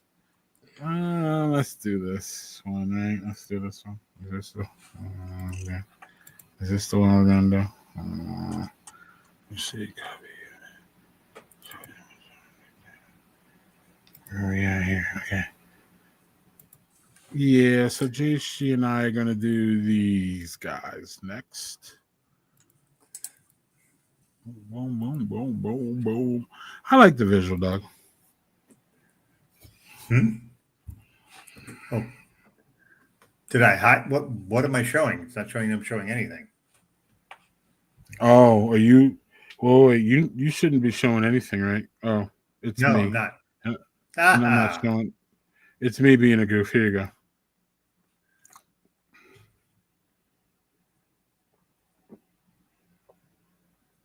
You don't see it? I see it now. I see Slash without sunglasses, which is really unnerving. But he looks really young there. Yeah, so JC and I are they going were to do young. Guns N' Roses next.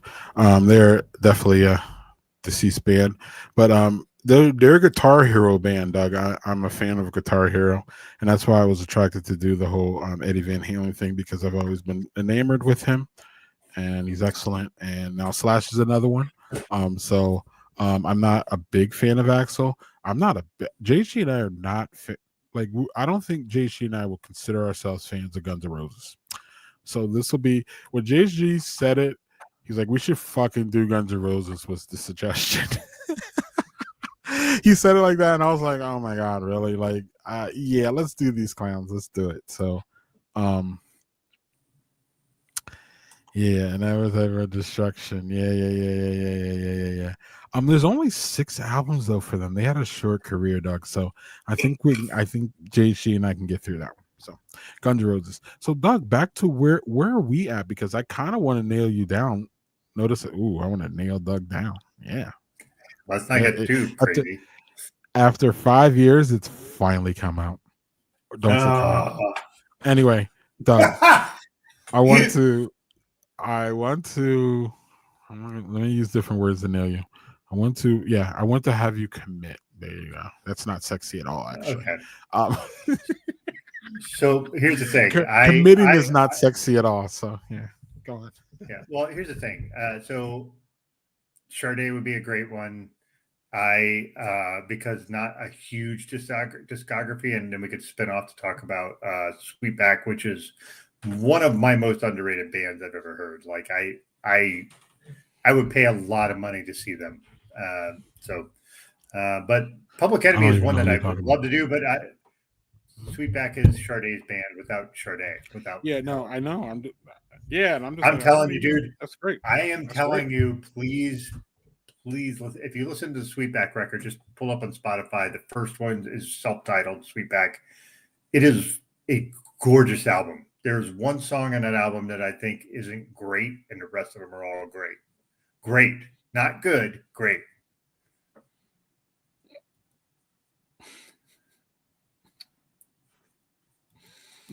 All right, I don't know. Again, Sade would be fun because for that angle, we could do her, and then we could do that shoot off one, which I literally have never heard of them until you just said them. So that'll be fun. But anyway, Doug, let's go through your thought process. You were here, and then wait, you're back on. You're back on? What was it? Oh, you're back on Public Enemy, but we've had a stall on Public Enemy because there are literally twice as many albums as you thought. Yeah. Yeah, so I just for Public Enemy, I think it because their later stuff isn't very well known, like their more recent stuff. So I think JT's comment about doing the first 5 albums is where we should, if we were going to do Public Enemy, that's where I think we should focus. Dude, my problem is my music tastes are like, here's the 80s and here's house music, and then there's rap, and that's literally mostly what I listen to. So it's like this. I can make that work. I can make that work. And R&B is there too. And there's days where I just listen to R&B all day. So yeah, it depends. So that's the thing is I feel like, I don't know if you're the same way. I feel like music is super mood driven by me. It depends on where I'm feeling, where my headspace is at. So yeah. Well, the guy that likes 17,000 genres, it feels like I fully agree. I fully agree. So again, if I'm going to do the Public Enemy one, I want to do the 15. So if you just want to do the 5, let's just put that aside if you don't mind. I was just saying 5 because I know those 5 intimately. I don't know their older ones nearly as well. But if you want to do a full discography, I'm down to do that, but it'll be a long thing. The fact that you don't know anything about them is what I fucking love about that. That's why I am strong on that. I love the fact that I didn't know anything about Van Halen 3. That's the Sharon mess. I knew nothing about it. Okay, nothing. In fact, what I did know nothing about, actually, I knew the Sharon mess because I knew he was in it. What I didn't know was literally any song from there's an album after the Sharon mess. I don't know if you know that, Doug, with Van Halen. And I didn't even know that, actually, getting into this. I didn't even know that. So, like, I heard that whole album, and I will wait to give out my whole opinion on that, on the thing. And actually, Jade, she hasn't even heard my opinion on it. So I'm not even trying to, like, influence him yet. Because me and him... But he shouldn't. That'll be much more fun on the show, right?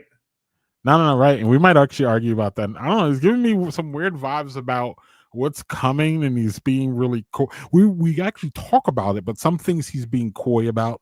So I'm like, all right, I won't fuck with that. It's cool. We'll see. We actually haven't really I would say argue, but disagree. Don't think like much.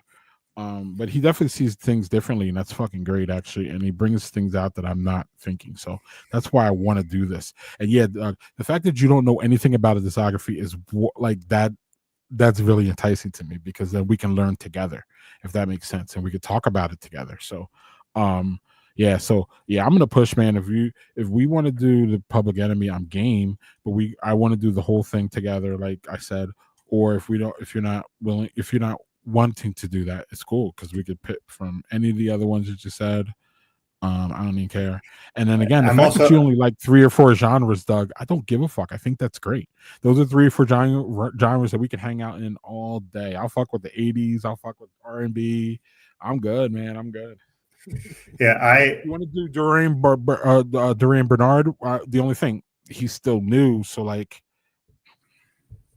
yeah. There's a lot of different anyway. things. I just I don't know. It's one of those things. There's like a million avenues, and the thing is, I want you and I talk all the time. So I feel like if I'm jumping in and being like, let's do this, and I feel like I'm hogging it up. So I want to make sure everybody has the No, opportunity. Everybody has the no. opportunity to talk about who they want. The one I would really think would be super interesting is Tony because their bassist just passed. So How they're many they never going to got? make another album. I They don't got know. like Tony. 6. Actually, they got more than we think. I think so. I know. I literally know 3 Tony songs. It feels good. What else should I know? Y'all tell me in the comments what other Tony songs. Let's get down with DJ Quick is a fucking all time great song. Okay, I probably know Uh, it. I'm just not picking it out. they have I probably know. They have 4 albums, just four. 4. And then they had a spinoff called Lucy Pearl, where it was a DJ from Tribe Called Quest. It was Raphael Sadiq from Tony, and one lady from En Vogue. And they did 1 album, and it was awesome. So R&B supergroup. yeah, it was an R&B supergroup, but they only lasted 1 album. Yeah, well, that's the definition of a supergroup generally. You know what I mean? They only do like 1 or 2. What did we get out of Audio Slave, y'all? 3. I saw Audio Slave. Anybody want to do Audio Slave? Anyone want to do Soundgarden? It's one of my favorite bands ever. I need someone to do Soundgarden with me. I would love to hear that. I'm not going to do that. Oh, I would love to do Soundgarden. Somebody do Soundgarden with me. I love them. Just listen to them this week. I have a loosely Soundgarden question for you, Greg. Yeah. I heard recently a collab I had the radio on, like regular radio on for some reason, and it was on the metal station, and they had a song by the Zac Brown Band with Chris Cornell singing "Heavy Is the Head." I had never heard that before, and that song is fucking amazing. And I was like, how have I not ever heard that? That song was awesome. Just like "Heavy Is the Head" that wears the crown, and I was like, Jesus, and it's Cornell singing, and he's awesome voice. So like, yeah, you already know. Sorry, side tangent on that. That just like I was like, fuck, that's a great song. Was there a question in there, or you asked me if I knew that song? Yeah. Right. Oh, okay, that's my question. I don't have any. Yeah, I'm kind of familiar. I am. One of the bangers that Chris Cornell came out with is that I didn't know. I found out later was that that banger that he made for the Bond movie. Oh my god, that song is amazing. Yeah, I can't remember I remember what you're talking about, but I can't remember the actual song. Fire. And yeah, like I said in our chat today, please don't be trying to bring back Soundgarden. That's ridiculous. It's absolutely impossible. It's also ridiculous for y'all to try to bring back Linkin Park too. Stop. And I don't hate many things, but I really dislike Linkin Park. I really do. But I respect that people like them, and I respect their their deceased lead singer. He was good. His tone was just never going to be me ever. That guy was Chester something. Respect. Chester Bennington. Yeah. And Linkin Park is just never my thing. That song with Jay-Z and him is just one of the worst songs ever known to man. But anyway, that aside, this is a little disclaimer. Can we just leave dead bands dead, y'all? Sorry. I know it's sad, but like Nirvana, no. What are y'all doing? Stop it. For these one-off award shows, it's fun. It's fun to see Post Malone. Not really, but it's kind of fun to see Post Malone, do Nirvana thing and the whole nostalgia thing and all that. But Nirvana is not Nirvana without Kurt. So let's stop doing this, okay? Thank you. Anyway, that's my disclaimer. So, Doug, Tony. I would love that. I have listened to 3 of their albums. There's a 4th one. I haven't listened to that one, but the other 3 I've listened to extensively. They are just they're just such a weird, unique, interesting band. So yeah. So have we confirmed that Doug, I think it's perfect, honestly, because I think, again, one of the things that Doug and I, Oh, whoa, whoa, whoa, Doug's not confirming yet. Doug's not confirmed. How many we got here, Doug? We got more than we think. We got like 6 excess, didn't we? Didn't we get it? In, 4? in excess, I think at four albums. I mean, 4 with Michael Hutchins before he, shuffled off the mortal coil. But yeah. Mm-hmm. And then wait. They got another singer in excess? Why? Oh, they did. Why can't we just change the name? Why is it that hard to change the fucking name? Sorry. Well, the other thing is, remember, he died, and then they did a whole TV show where they were trying to find a replacement lead singer. A whole TV show, which is where I got in contact with Storm Large, who auditioned for that show, was on it, and I've actually talked to her a handful of times. That was fun. So yeah, they did a contest. They had 13 albums. Only with Hutchins? Oh, okay. No. 1, 2, 3, 4, 6, maybe 7 albums with Hutchins. So great band before that, but yeah. I would be interested to also In Excess would be interested me in one, I like In Excess, but two, that even though I'm frustrated and I get annoyed by it, as y'all can see, the lead singer switch would be interesting. Just as it could be just as interesting as as the Van Halen, because Van Halen changed. Yeah, they changed their sound, a good amount with Sammy and David, but there's a lot of the things that were the same. And part of that switch, y'all, spoiler alert for the Van Halen Soundscapes, is that when Dave left, there was a lot of resistance to what Eddie was trying to do with Dave. So when Dave left, Eddie kind of had a full comblash over the whole band, because then there was less resistance and Sammy was just coming in trying to fit in, y'all. So he wasn't like coming in trying to do shit. But anyway, that aside, a lead singer switch, Doug, is always good content, if that makes sense. There's a million things we could talk about musically. So like, I don't want to step in anything. So Doug, listen. This is a great conversation, man. We got to do this. It's Just Us more often. We plan these It's Just Us, y'all, and then sometimes Doug and I get an itchy finger, and then we're like, damn, let's see if April's here. Let's see if April can come on, and April will be like, yo, April, can you come on? And April's like, yeah, hell yeah, I can come on. And all of a sudden, we got to guess and shit. So Doug and I rarely leave it to where it's just us. But anyway, so Doug is since we have all these all these things together, y'all, all these projects together. Doug knows I do my Badger Beer shit and I got my boys and all that shit. Doug's like, yo, man, you doing too, like, he doesn't say this to me. Doug never says this to me. And unless I say, Doug. So I said, Doug, I know that you're worried about me doing too much, and that's why you don't ask me to do shit. Is that true? And Doug's like, yes. And I'm like, fucking Doug, no.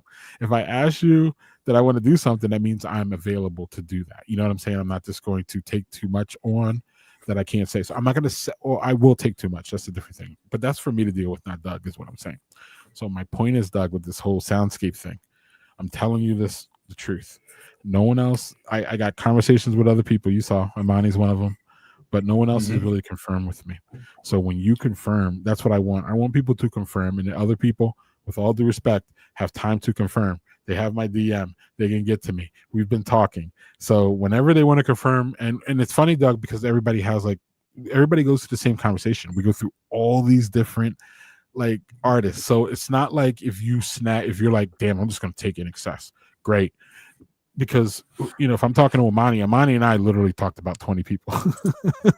So you're not, you know what I mean? So we're not at that point, Doug, where we're taking other, creative things from me. Actually, you have a lane, man, that I'm not talking to anybody in, which is the 80s and R&B and you said house music. I don't even know. And rap. I haven't talked to anyone about rap. So please be decisive, take what you want out of it, and don't worry about anybody else. I would feel very much like I love Tribe, but I think that's definitely more of a JT lane because Fife was his guy. Like I think that's something that I would love to hear you two talk about that. You know what I mean? But if JT doesn't ever do it, then I might not ever do it. That's fair. You go. Yeah. Right. So that's why I want people to just say, yeah, we're doing it, and that's it, because I might not ever do it, because again, I'm not doing it with no one else. I'll just listen to Sade's album and not talk about it. It's cool. I can do that too. But the idea about the project is to do it with a friend and talk about it. So Sure. Yeah. So here's another one I would love to do, but they're still kicking. They're still kicking hard. Actually, they're touring. They'll be here in Milwaukee. But I would love Def Leppard. Actually, I would love to do Def Leppard before I would love to do Guns N' Roses. I was a Def Leppard over Guns N' Roses back then, still now. But Guns N' Roses is going to be great because they irritate me. So maybe they'll irritate me less. And I love Slash, so I'm there for Slash. Actually, I'm there for Slash. Yeah. So that would be fun. Wait, I didn't even think about doing what. Yeah, and then us three getting on and talking about you didn't think about doing a threesome? Greg, come on. I know. Doug, you get old and you lose kind of that sexual zest, but we're not here to talk about that. Dude, that is his discography is literally 5 albums. So if Imani is serious, I'm in for all. I'm in. Are you in, Doug? I'm in. I'm in for that. Are we? Imani. Confirm Imani in the comments, and we will have our first or second threesome confirmed. JC got in there before y'all, but that's all right. Yeah. I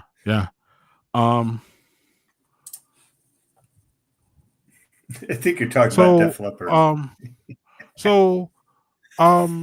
Yeah. Daddy Part of Def Leppard may be touring, but are they really kicking it in the studio? So I will answer that. Let's introduce the question. So the last Def Leppard studio album is let's do this actually. They released. Okay, so wait. They released an album with the Philharmonic last year or 2 years ago. Their last studio album looks like 2022. So I don't know. Their last single, Jerry, I sent to our Modern Brews and Beats Speakeasy thread less than 2 weeks ago. It's a cover of Stand By Me, and it's a fucking excellent cover of Stand By Me. Actually, I clicked on it, and I was like, Def Leppard, Stand By Me. And I cringed when I clicked it, Doug. And it was the biggest surprise of my life that they absolutely nailed it. They didn't take any liberties with Stand By Me. They just sung it. Like Joe just sung it.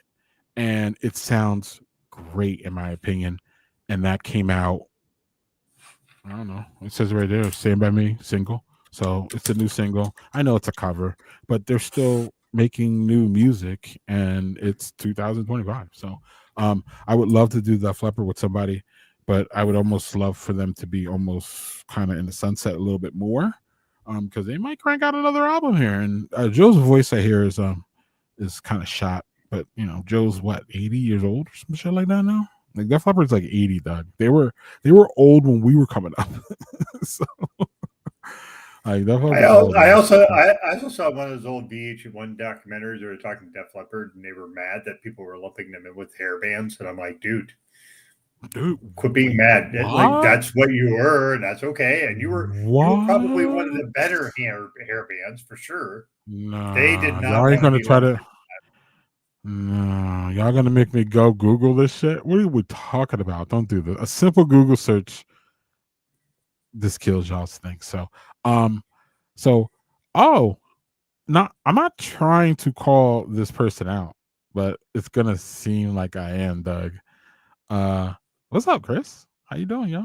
Um, Yeah, Chris. Chris is a Chris is another person I was having a conversation about doing a discography with, and the conversation kind of ended.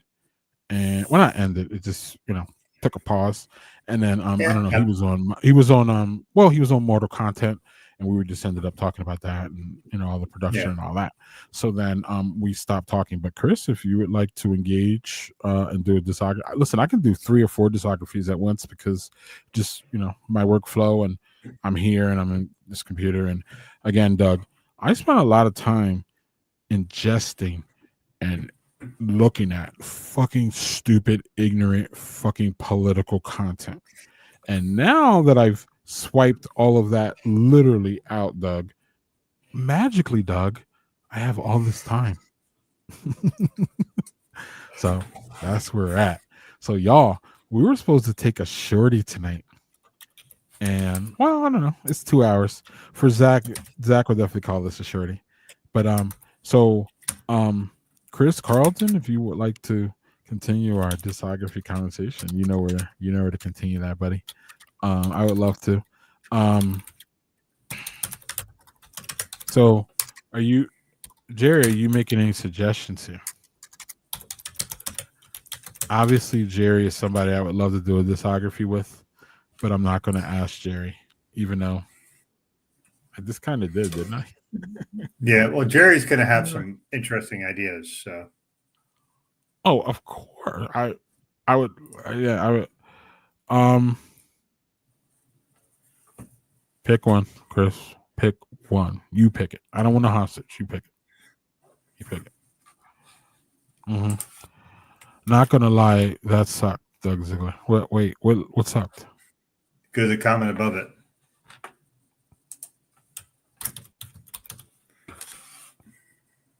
Mike Johnson? Oh, Yeah. wait. That Mike You know who Johnson? Mike Johnson? Yes, that Mike Johnson. Like that Mike Johnson. Yes, the leader of the House.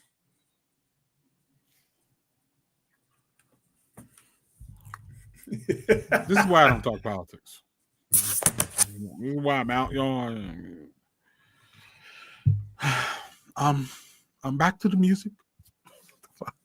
Okay, Doug. So, wait, did Amani confirm Yeah. Maxwell? He did. This. All right. Maxwell it is.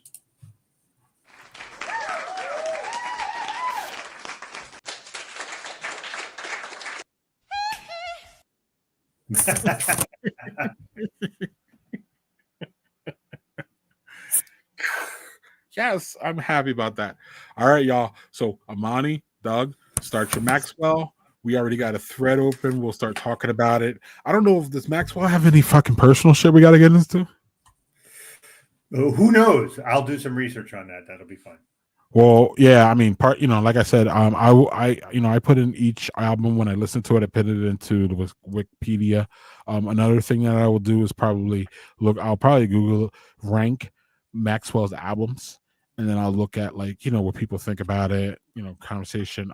Yeah, I'm going in. Only 4 albums. That's amazing. I can get that done probably really soon, and then we can just jump on a call. We should be able to get that done in an hour session, even with 3 people. I'm ready for it. That's gonna be great. Great. So anyway, Doug, I don't know if you have anything else to talk about. I need to search for the JC wants me to show the logo. So I'm gonna search for that because I want to show it since we've been talking about it so much. And yeah, what else y'all going on? So Chris, I saw your message. So JHG and I have confirmed that we're doing Guns N' Roses after Van Halen. So Guns N' Roses is off the table. But the next one that you said is fucking amazing. And I'm pretty sure they're not kicking anymore. Chris's other suggestion, Doug, is Rage Against the Machine. Fire. And I don't even know how many that is, but that fits my guitar hero. Tom Morello is a fucking amazing guitar hero. Chris, You want to book that one? You want to book Rage? I'm in. Even though I don't know if they're dead yet, but I don't care. It's fine. I think they. I don't think. I don't know. I'm not sure.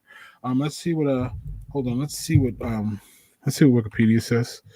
I mean, not that they're the end all be all, but they usually have a decent idea. Let's see. The Rage Against the Machine is considered by Wikipedia dead.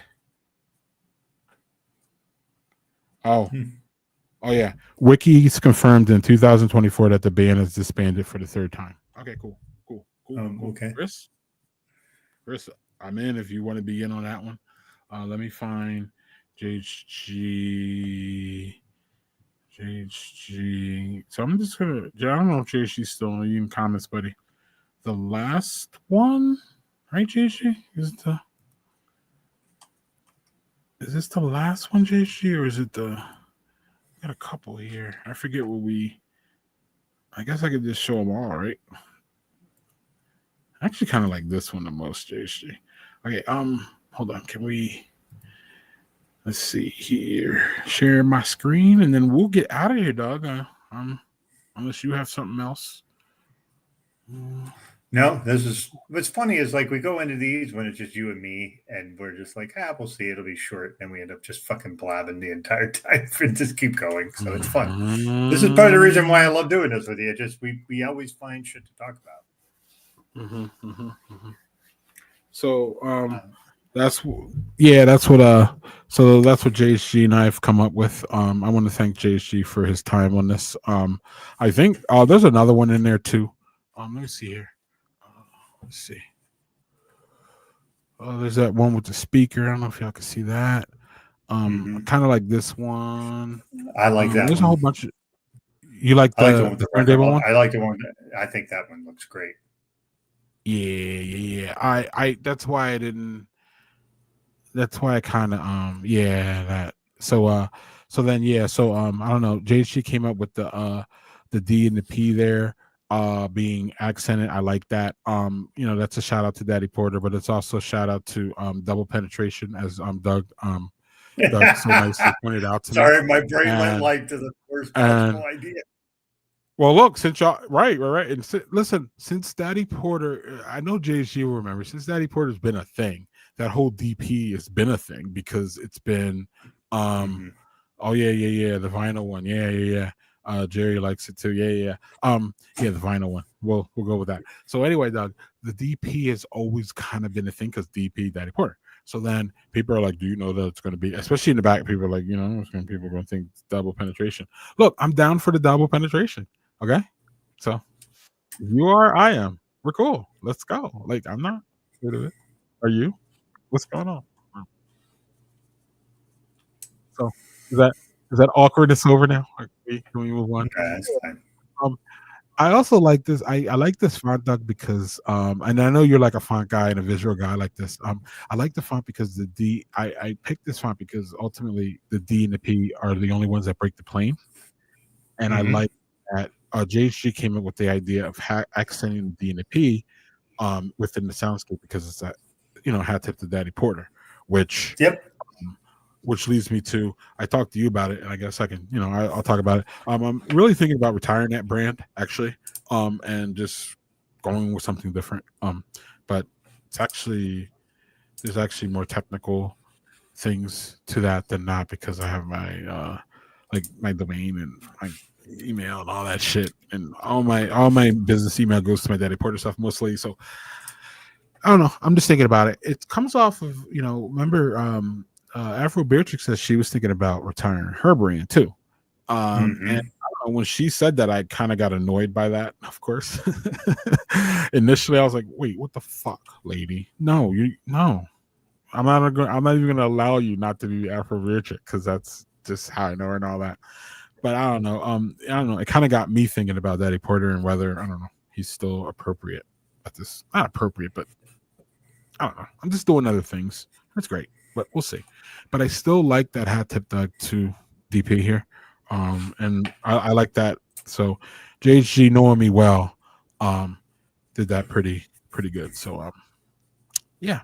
And on that note, Doug, we're going to start the process of getting out of here. I think, right? I mean, is that Doug? We confirmed. I confirmed 2 tonight. I think. I don't know. I didn't see Chris's. Did Chris give me a respond here?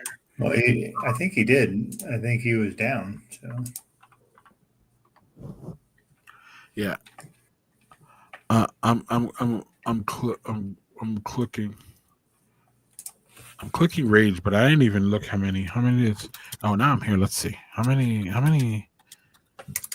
Oh, rage is some breakups too. Let's go. I like that shit. That's drama. Um, I want the. I'm here for all the tea. Let's see here. Let's see. Okay, discography. Rage has 4 fucking albums. Really? That's amazing. yeah, I thought there was more, but like they also were.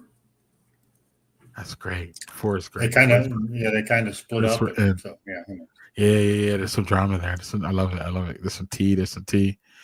Yeah. Okay, cool. And the D looks more like a musical note too. If you wanted to add that to the notes. Okay. Yeah. I like that you're thinking musically about the D.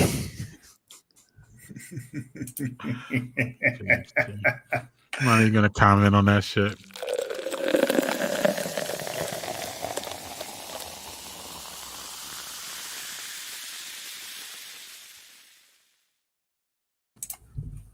I will say, Doug, that I don't know. It's always a vibe when you and I just do this. It's a vibe when we have a guest, but it's definitely a vibe when you and I just get back to basics, if that makes sense. Next week we will have our friend, and now y'all should know who she is by this point. Our friend Brianna from Ancestors and Alcohol again, focused on it's March time, y'all. So we're going to be talking about March Madness hoops. I've become a bigger hoop fan, partially because of these two, and these two being Brianna and Doug. Partially because of me trying to get away from the world ending and all that shit.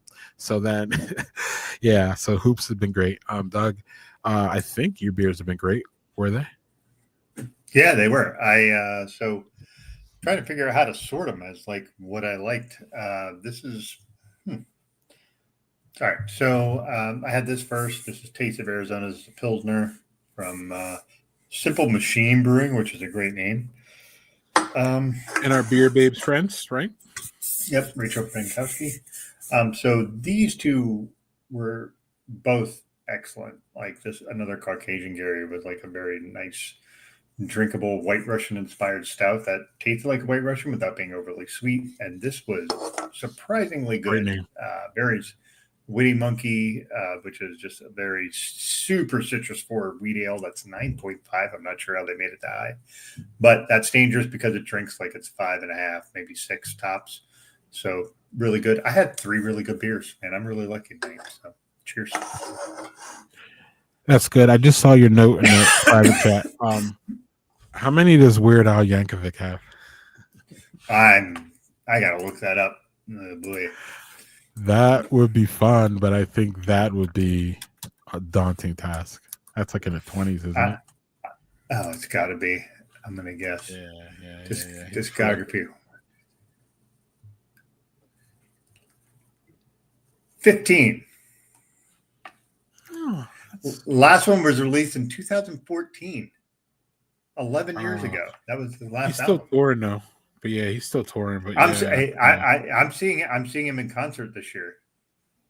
That's the only concert I have scheduled so far, which is weird because what happened to Tyler? Tyler got canceled for my daughter and I. So damn, I wanted you to see Tyler. I wanted to hear what fucking Tyler, fucking the creator, was like in concert. Oh my god, that dude is weird. Yeah. So weird generally in a good way, not in a in a JD Vance way. Anyway, so we have working draft. Get your Irish style dry stouts, man. I don't know what your breweries are doing in your area, y'all, but I know Wisconsin breweries. I don't know. This year, it seems like they are going all out for everything. Whether it's Valentine's Day, whether it's now it's St. Patty's Day. they're just going out with the whether it be the food, the green beers, the Irish stouts. I'm seeing Irish red ales all over the place here in Wisconsin, all over the place. So, if y'all, again, you don't have to get into the fuckery of like the fucking fangirl, like the drunk, stupid wildness. Just hit your brewery on a Saturday afternoon. Have a few there, have a flight, pick up some beers, take them home, and chill. So you don't have to deal with that mess. But like your breweries are trying to, at least I know the Wisconsin ones are trying to stand out, y'all, and they're trying to really. So jump on them, man. Have a nice, Irish. I got this Irish dry stout, just as good as Guinness, in my opinion. I said I wasn't going to mention them, but working draft, that was a good one. They also probably have My Box. They're coming in season, y'all. This is one of Wisconsin's best ones. Doug, I got one for y'all. Send it. I also have that smoky fucking one. I have to get that to you. I have to send that out next week because that smoke dissipates is what Jessica said. So I got to get to you before the smoke dissipates. And last and certainly not least was the Climate Crush, wonderful heavy hazy IPA from Delta that I wanted to accent and do a spotlight for Badger Beer Hour, and I ended up pulling it and drinking it. Oh well, it's a great beer. All my beers were great tonight, Doug. All my beers were actually great, and it's been a while since they've been great. Shout out to Working Draft, Lakefront, and Delta, all my favorite Wisconsin breweries. So, or some of my favorites. They're all top 10. So, we have Brianna next week, y'all. It's gonna be fun. It'll definitely be funner than this one. This was pretty fun though. Doug and I got Maxwell, and Rage Against the Machine 4 hours. That's gonna be excellent. I know. I probably listened to maybe one straight through. I mean, I know all the radio songs, and I love fucking Tom Morello. I absolutely love that guy. I would have his kids if possible. So I'm a huge fan of Tom Morello. So Chris, after Rage, we should do Velvet Revolver. And that's 3 albums. Actually, I thought it was only 2. It's 3. I just saw last week. I didn't even know Velvet Revolver had a 3rd album. I was like, wait, there's a 3rd album? So, and I love Scott Weiland and I love Slash. So if you wanted to do Velvet Revolver after, and I love Tom Morello, as I said. If you want to do Velvet Revolver after Rage, that'd be awesome, Chris. So anyway, I'm going to start on Rage and Maxwell this weekend. I'm excited as fuck. And yeah. So on that note, April, we'll wait for Drake. April, we'll wait for Drake. Fucking Drake. That was one of the comments of the night. She got me on that one. Yeah, I was like, "Are you ready? Here we go." And you were just like, "Yeah." I was like, "You didn't brace me for that. You didn't brace me enough for that shit." Actually, I don't know if I could. I don't know if there was enough bracing for that shit. So. There. All right, y'all. It was fun, Doug. It's always fun. But I don't know. This time was funner. So, I'm going to hit the comments. Actually, I still got a little for me. Doug's probably tired, or I'm sorry, I don't want to categorize Doug. Doug may be tired. I got a little for me. I'm gonna head over to Discord if y'all want to go over to the Blind Pig. I'm gonna go there. So I'll be over in there. That's cool. Yeah, that's cool. I don't know. I feel you got me a little pumped up, Doug. I don't know. Gregory Peckery maybe I'll go get some shots or something. We'll do something. So. Yeah, well, it's one of those things, dude. Like, most of the time after the show, unless I have to get up early the next day, I'm usually like, hey, I dip, but sometimes I'm like, all right, I'm still a little bit jazzed from the show, and I want to like put them on the TV. The problem is that gets me in trouble because then I'm like, okay, well, I'm up till 2 a.m. That's not good either. So. So, all right, y'all. I'm gonna hit end. Thank y'all for everything. Thank y'all for who's going to be doing our discographies. Thank for y'all who I think I saw some people reach out to me. People are talking to me in my comments, so there's going to be more. It's going to be fun. I just want to have fun, listen to music, talk about it. That's it. And yeah, so Doug, love you. Love everybody in the comments. JHG, Daniel, Chris, Jerry. Who else was here tonight? April. Of course, we love April. April is... Man, I don't know, man. Our friends are just great. Amani, how could I forget Amani? Who else is here? I want to make sure. We got everybody. It was fun, y'all, hanging out. JHG, of course. My guy, JHG. All right, y'all. See y'all over at the pig, actually, and next week with Cheers. Brianna.